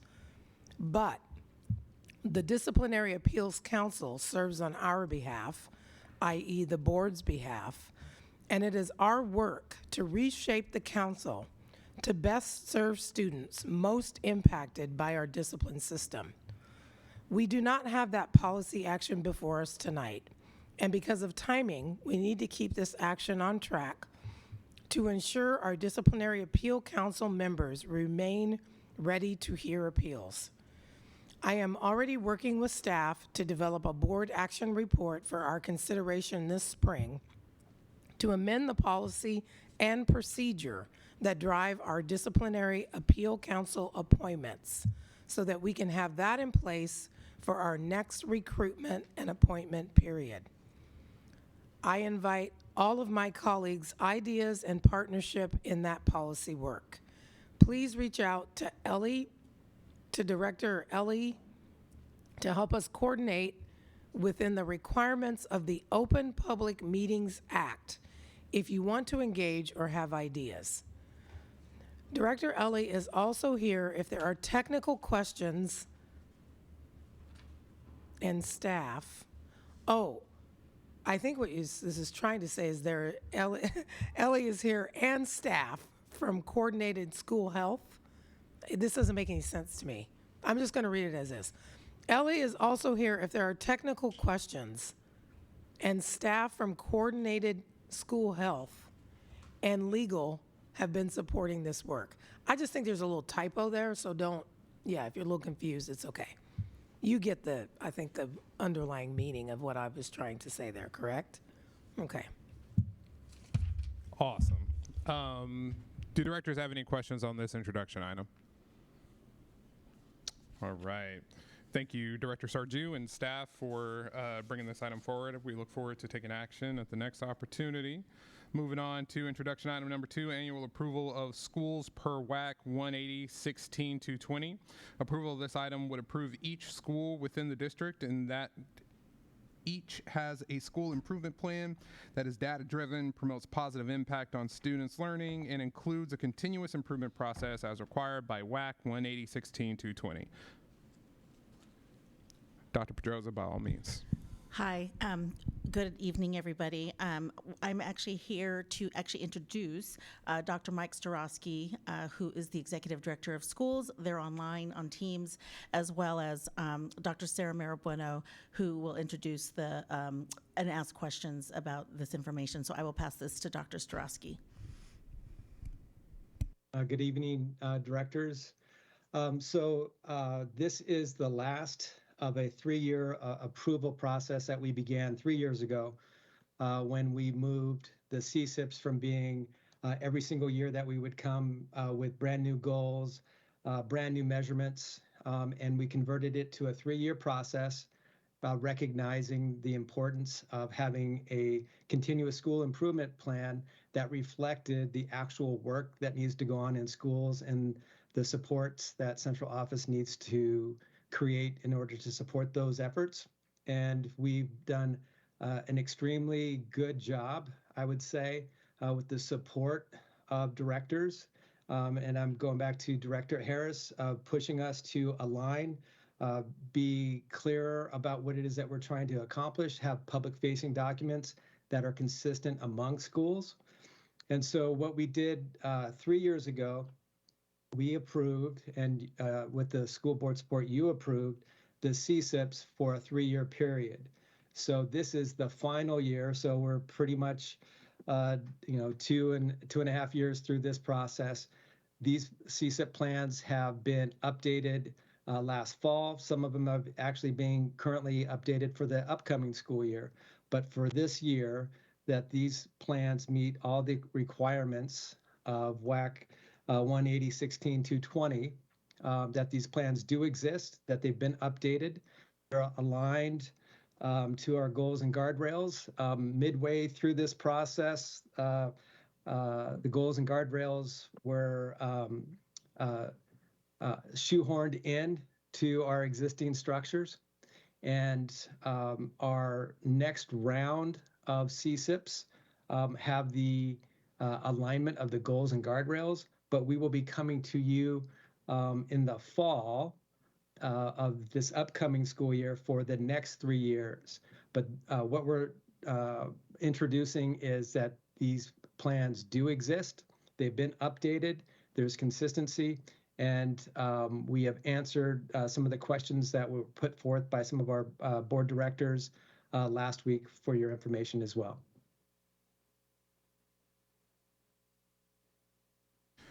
Thank you very much. Directors, do we have any? Okay. Well, let's go to Director Summeritz, and then we'll go to Director Sarju. Thank you. I just have a clarifying question. So there was actually a variety in terms of the CSIPs that I looked at what years the goals were. So for the ones that are stated for the 22-23 school year, next year, are those CSIPs good for the next 3 years, or are we going to just do a clear reset next year? Great question. We're going to do a clear reset for next year. And so when we come to you this fall, it will be for the next 3 years. So whatever schools have, how they're reflected, some of them change the dates to reflect the current school year. But when we come back to you in the fall, you're going to see a new interface. You're going to see that they look different, hopefully less wordy and more consistent in the language, and then definitely aligned to our assessments and our goals and guardrails. So when we come back to you in the fall, it will be for the next 3 years.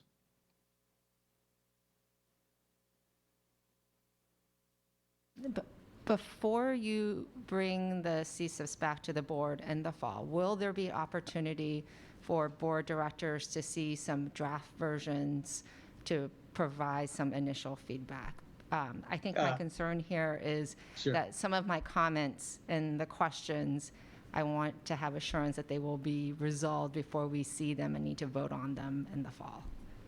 Sure. So Director Marabueno, who's on the call too, she can speak without getting into a whole bunch of detail, but we started the process of this over a year ago of trying to redraft and look at the CSIPs for alignment. And so Director Marabueno, can you just speak to that briefly, please? Absolutely. Good evening, directors. Yes, I'm Sarah Marabueno. I'm Director of Continuous School Improvement.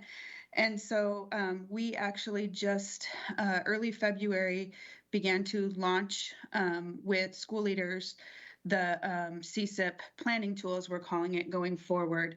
And so we've been hosting a series of professional development sessions with school leaders to introduce the planning tool, introduce the professional development plan around the CSIPs going forward. And so school leaders have been directed that their CSIPs, there will be a draft, the first draft of their CSIPs will be due June 30th, with the final draft October 1st. So we can certainly give you the template that we've been rolling out to all of the school leaders that they'll be using to create their CSIPs.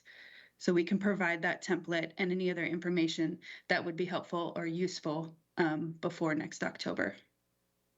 And one of the things that I think would be exciting for you to see is we'll just send you the template, see what principals are working from, so that you can see what it's going to be looking like from an interface.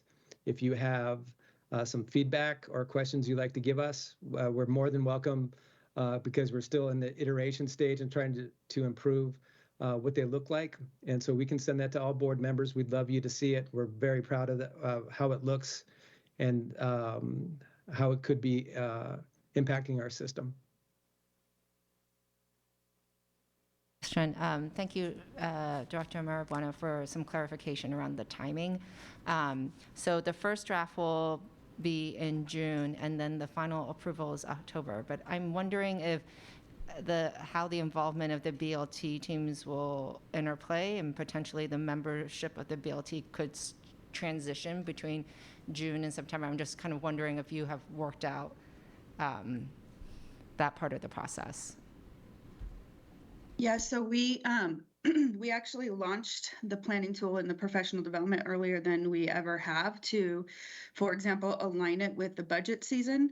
So as we've been having these launch sessions with our school leaders, we've been discussing with them and talking about the involvement of their BLTs, of course, around the budget development and how that intertwines with their CSIPs as well. School leaders are, one of the good things about the new CSIP planning tool is that their BLT and or other staff members that are working in collaboration around the CSIP do have access to be able to update and work on the CSIP together.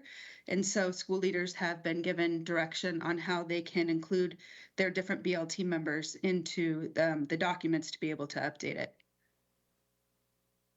And also from a practical standpoint, is that a BLT membership in the spring or winter spring of this year could be very different in the fall for any number of reasons. Timing issues, members change, and is another reason why we do the approval or the adjustments, I should say, of CSIPs both in the winter, spring, and then in the fall as well.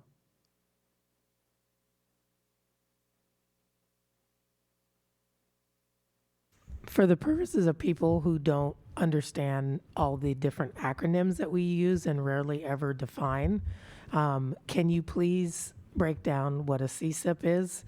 And I'm pretty sure people know that BLT is not bacon, lettuce, and tomato, that it is building leadership team. But I think you should clarify that. I could be wrong. I love bacon, lettuce, and tomato sandwiches. Well, if you love those, you'll love the BLT as a building leadership team, which you're exactly correct, which is a representative group of staff and community parents that are a decision-making body on how professional development funds are used, professional development plans, and then continuous improvement plans, which are the CSIPs for that acronym.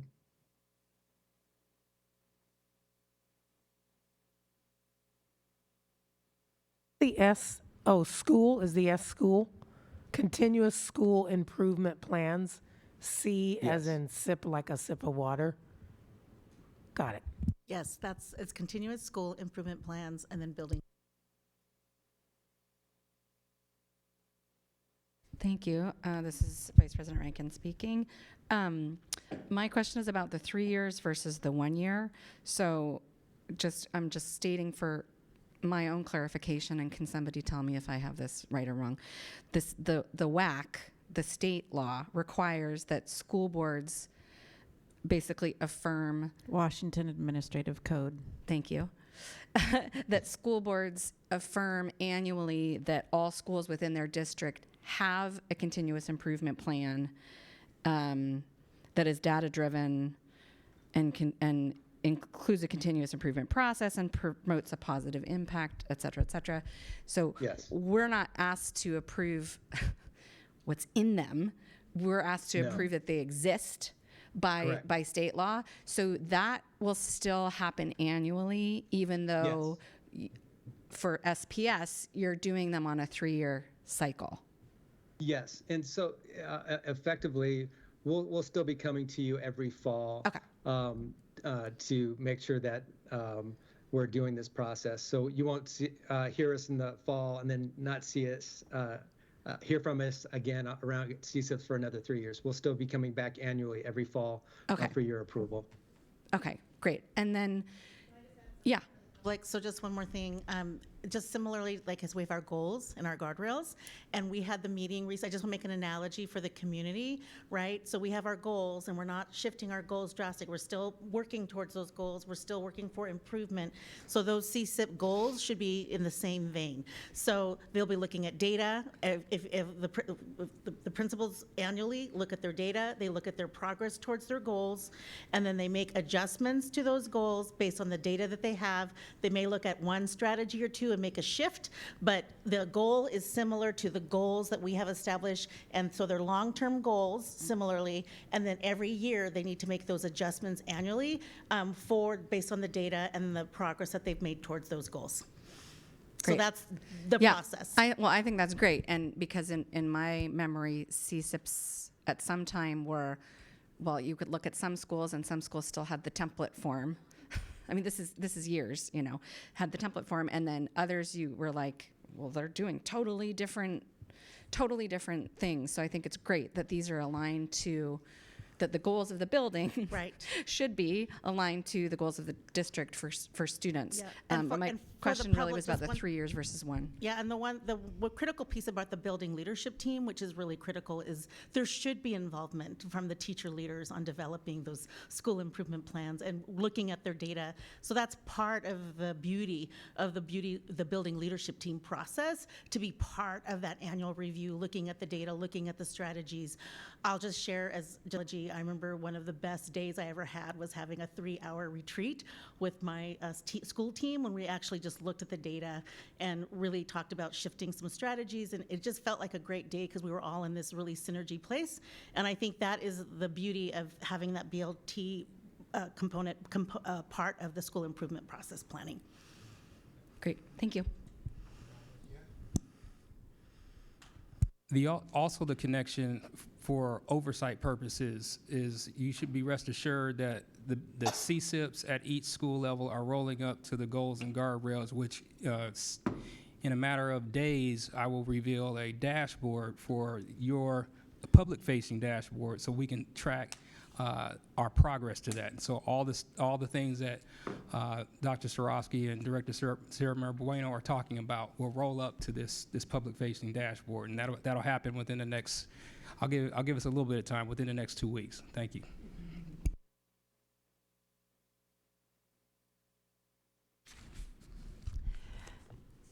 Dr. Starosky and Marabueno, doctors, excuse me, have some questions about BLT.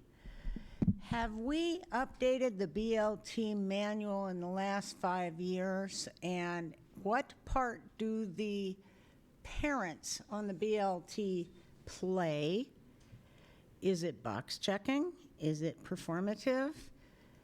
Is it reviewed by peer leaders?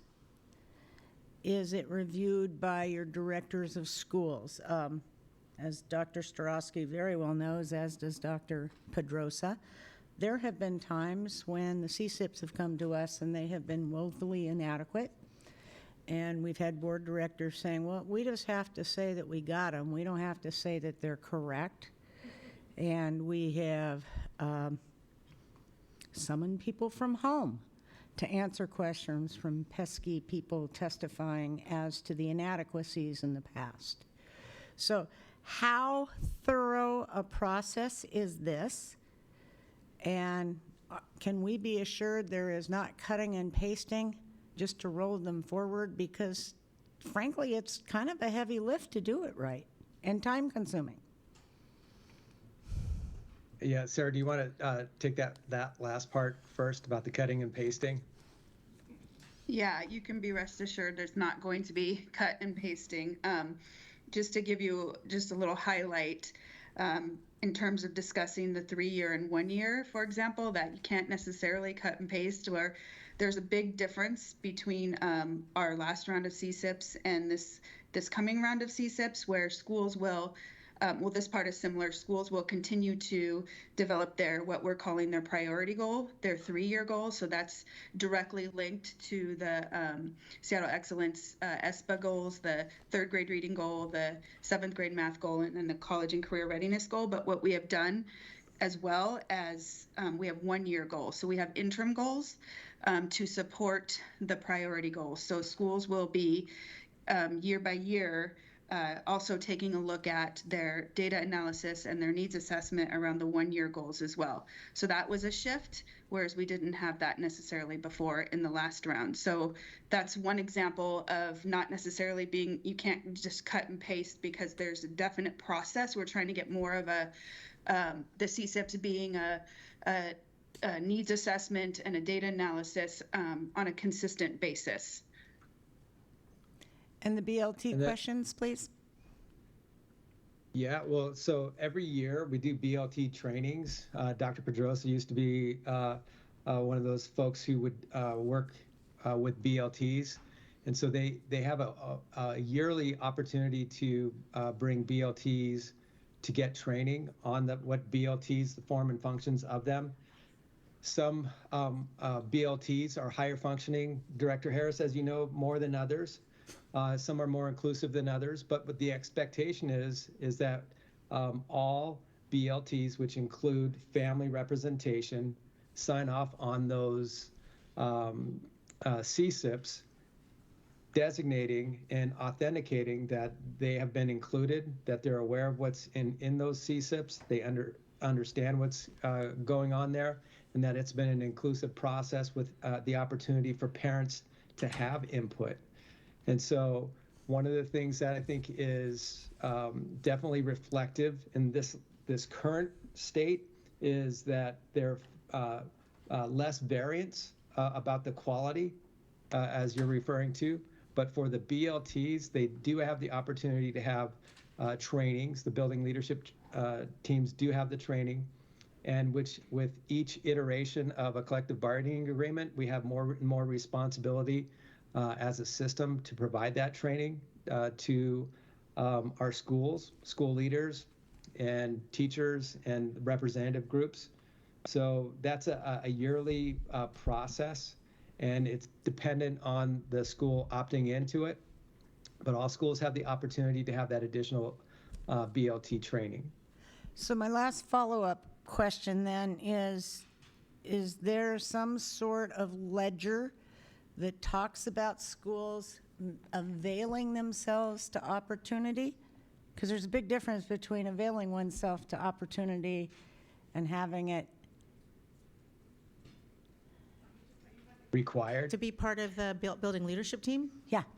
So, well, as part of the building leadership team, I'll just, as being at one of the schools that had very few parents that were part of it, but we actually had a separate family engagement process, right? We had a family engagement action team. We did utilize that process because that was a more active family parent process. There are ways to get that. It's something that we can talk about in supporting the principals in making sure that they think about how to be more inclusive with parents on their building leadership teams. It's not something, it's part of the training, by the way. I was part of the original team that developed the building leadership team training with SCAs as partners, the Seattle Education Association, the district. We did that, and so that's that part of that training tool. And there is guidance to work through how to bring in parents through the training. There's a little component around that, and really thinking about having a diverse group within your building leadership team structure to make sure it's reflective of the school community and the students that you serve. Equity is a theme throughout the whole process for building leadership teams. But we can always do more, Director Harris. We can work with our principal coaches. We can work with folks to make sure that there's some more conversation about how to be more inclusive with parents on this process. Well, I guess what I'm asking is there some sort of a document out there that says of our 106 schools? Yep. Availed themselves for the VLT training, because we have a lot of turnover of our building leaders. And we hear from community and parents on a regular basis that they want a voice at the table. Okay. So the building leadership training is housed under human resources. So that's something that we'll have to work with them. They're not here, so we'd have to talk about how to do that. Okay? Super. And I just will remind everybody through the budget process, parents also have to sign off on the budget for approval as well. Anything else? Thank you. Director Rivera-Smith has a question. Okay. Hi, thank you. I'm sorry if my voice isn't doing very good. Can you hear me okay? God, she sounds Yes. awful. All right, thanks. Dr. Strosky, thank you for noting that these are very wordy. They're very dense documents and very not very readable. So I don't know if there's anything that can be done about that in the future. And to Dr. Sargent's point about acronyms, multiple of these contain also another acronym that is nowhere noted what it means, CCSS. If stuff like that, especially since it's in multiple CSIPs, could be spelled out, I think that'd be incredibly helpful for people reading these. And I'm going to go back to one of the questions I did ask and submitted that you gave an answer for about the posting dates. And you just kind of answered with the same question I asked you, which you told me that they're revised multiple times a year.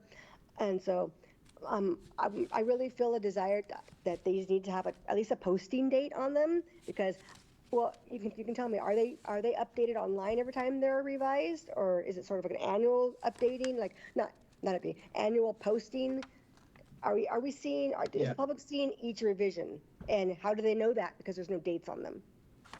Yeah, so I'm going to ask or answer part of the question, and then I'll let Director Marabueno speak to some of the infrastructure. So some of the issues have been the infrastructure for our system to be able to even get these posted yearly was a huge effort.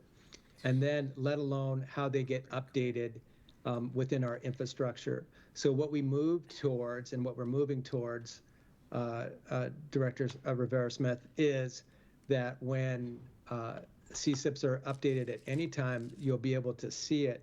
I think what you're asking is for maybe something like a timestamp, like revised on, and I'll let Director Marabueno speak to that. Thank you. Thank you.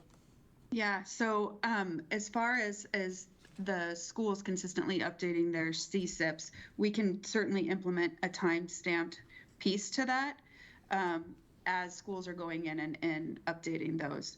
And then I do also want to address the piece about the acronym. So when you are able to review the CSIP planning tool, you'll see that there are acronyms, but then next to the acronyms, there's parentheses that spells it out as well for each of them. Okay, I must have missed that one if it's in there, but thank you. All right, thank you. Appreciate it. Moving on to introduction item number 3.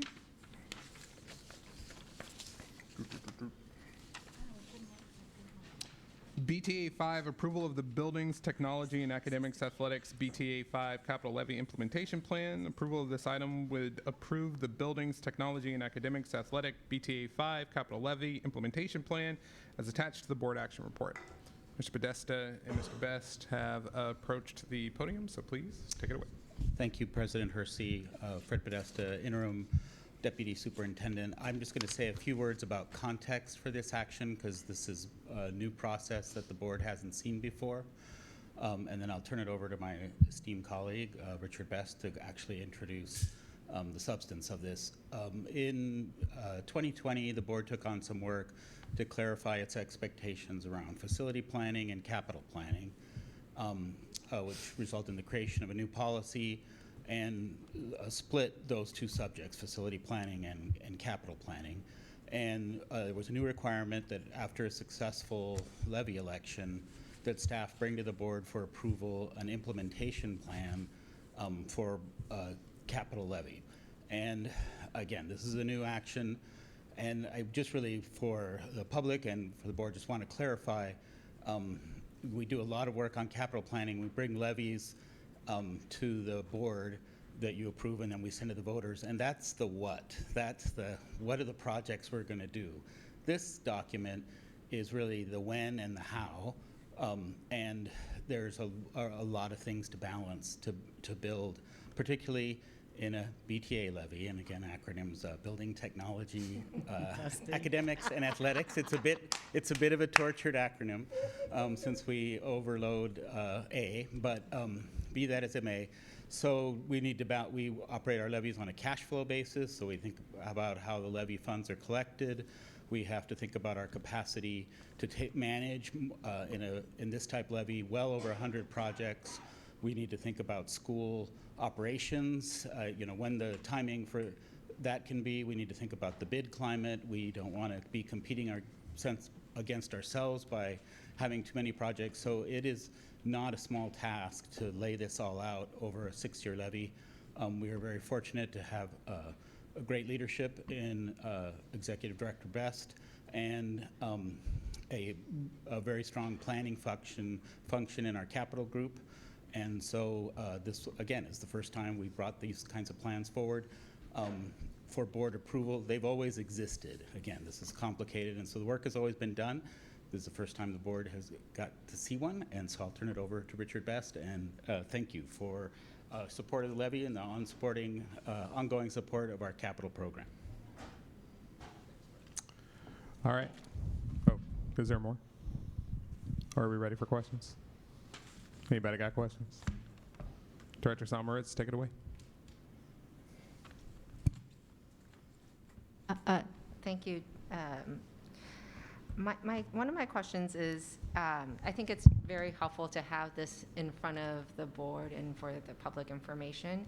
And I'm wondering if there is a similar process for how the board will be informed if there's a significant change or deviation from this 6-year plan. So Director Songmaritz, Richard Best, Director of Capital Projects and Planning and Interim Assistant Superintendent for Facilities Operations. So we do bring to the board, and when you had an operations committee, we would bring those changes to the operations committee. At the time, we'd be making the presentation of the annual capital projects budget. I think that's a nuance that we still need to work out with the school board. But yes, we bring information to you as we plan our annual capital budgets. If we're making changes as to projects that were going to be implemented in the cash flow or the implementation plan, we bring those to you at that time and highlight those to you. I will also say this is a document that Capital Projects and Planning has utilized for the 9 years I have been at Seattle Public Schools and well before I got here. So we are very familiar with this document. Our planning team is very good at laying out cash levies. You heard all of the kind of variables that Fred talked about. The important ones being can't exceed our revenue. We need to collaborate with our Department of Technology Services because this is a B for building, T for technology, and then also with academics and athletics to make sure that we put this together so that we have a good cash flow. So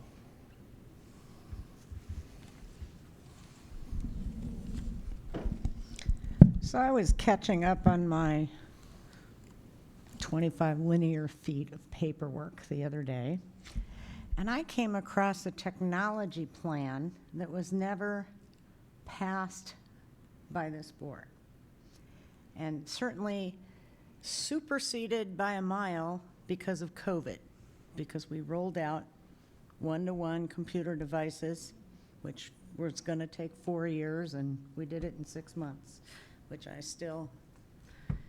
think is one of the proudest things that this district ever did. And to have to ask Carlos whether it was the best use of his time to run individual computers out to schools, but that showed the depth of his commitment. Mm-hmm. And again, something that we can be incredibly proud of. Do we have a technology plan? Are we contemplating having a technology plan? These are the sorts of questions that we would ordinarily have in committees, but obviously we have reconnoitered in the interim. I had a conversation with Executive Director Del about this exact topic this morning, and just we were talking about this agenda. Whoa. And there is a plan, just as Mr. Best said, that team always produces a plan based on the levy. Because the issues that technology has to manage, which are a bit different than Richard's, and how we fund technology really in 3-year increments, they're not balancing quite as many issues. So the board approves the levy, which really sets the stage for these are the projects we're going to do. And then those are prioritized by the Department of Technology Services, who, again, builds a work plan just like our capital group has had. There isn't a policy that brings that to the board, but those plans But we exist. spend more than $1 million on it, correct? We do. Okay. And we allocate that funding in the levy process, which the board spends a lot of time developing that. So that's really the place where you decide what to do. This step, because of the complexity of capital and the pre-existing policies, is just another step where to prove the kind of the order that you do it, which is a little bit more complex in the construction world. And so I think that's why there's not an analogous step in technology. Might that be a conversation we might have in the future? You know, those are absolutely, the board can decide, you know, what it wants to spend its time on and how that fits in. We would be agnostic. Again, staff would be doing the work regardless. Thank you.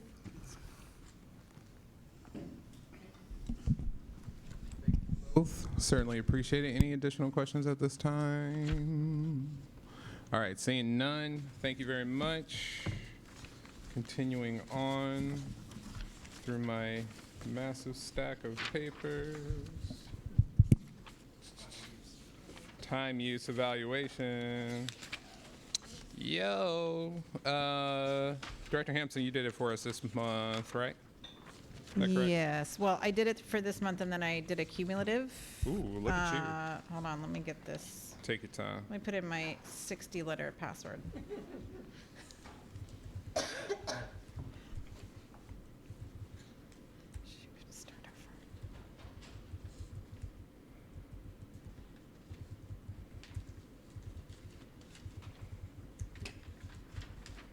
I wasn't kidding. We got all the time in the world. Go ahead. Okay. Well, no, because people want to go home. You don't live here? Y'all don't live here? Dang. So our cumulatively where we are after the February 28th meeting, we are at 13% of time spent focused on goal setting and goal monitoring. Okay. And I'm happy to walk through the other categories so you can know where we spent our time Yeah, elsewhere. please do. So board time use, 2% on board time use evaluation, 1% on board self-evaluation, 3% on voting, and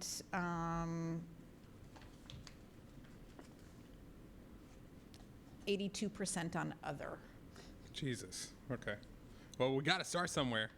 Right on. 82%.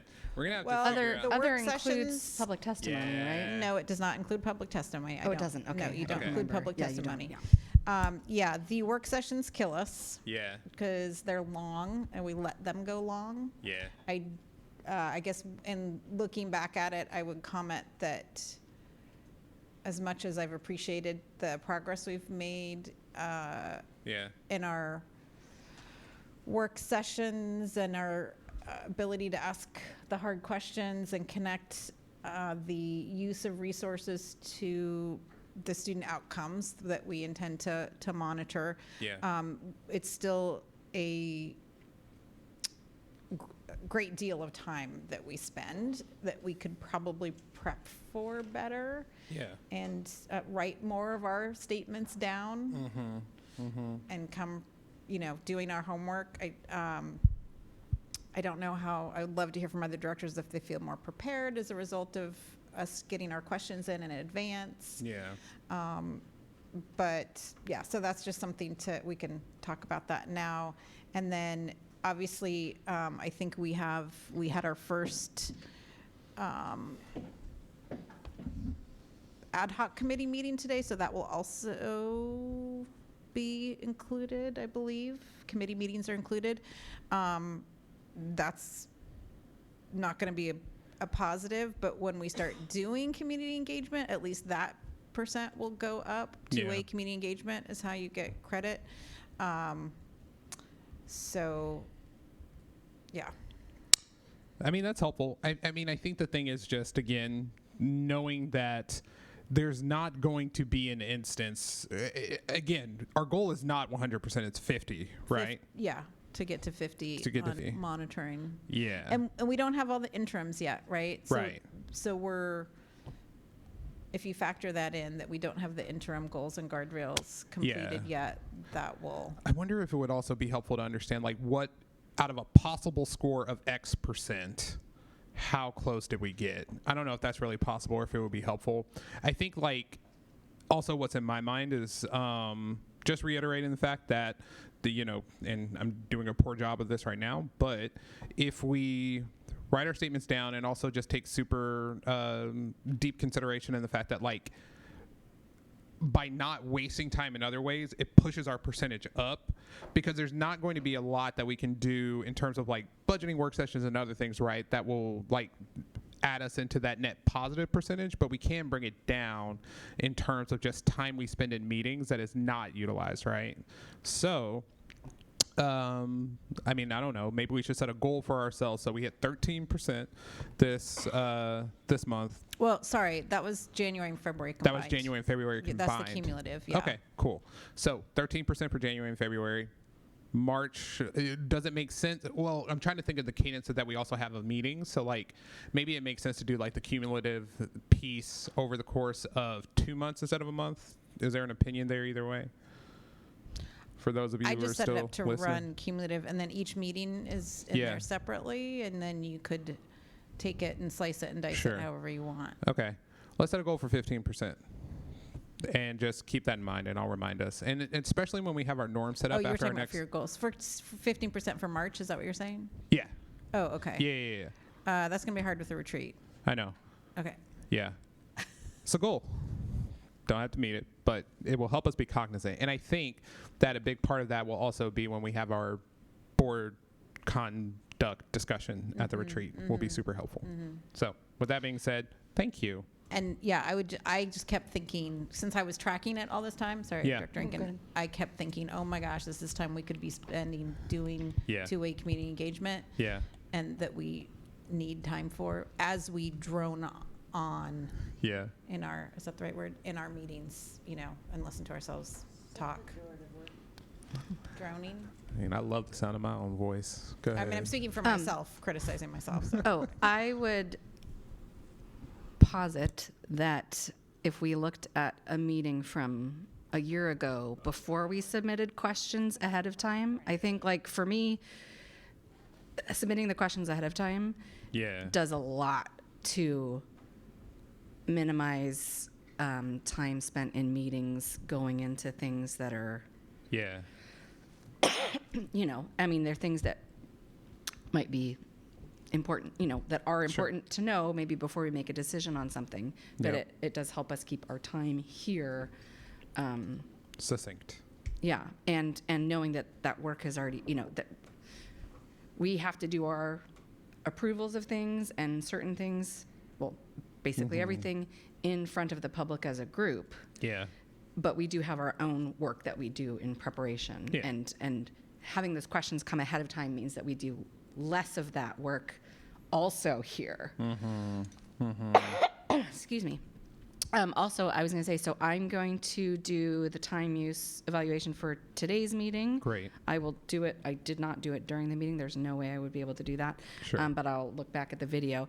And I remembered, and apologies to Director Rivera-Smith and Director Hampson for not remembering this until now, since you've already done the time use evaluation.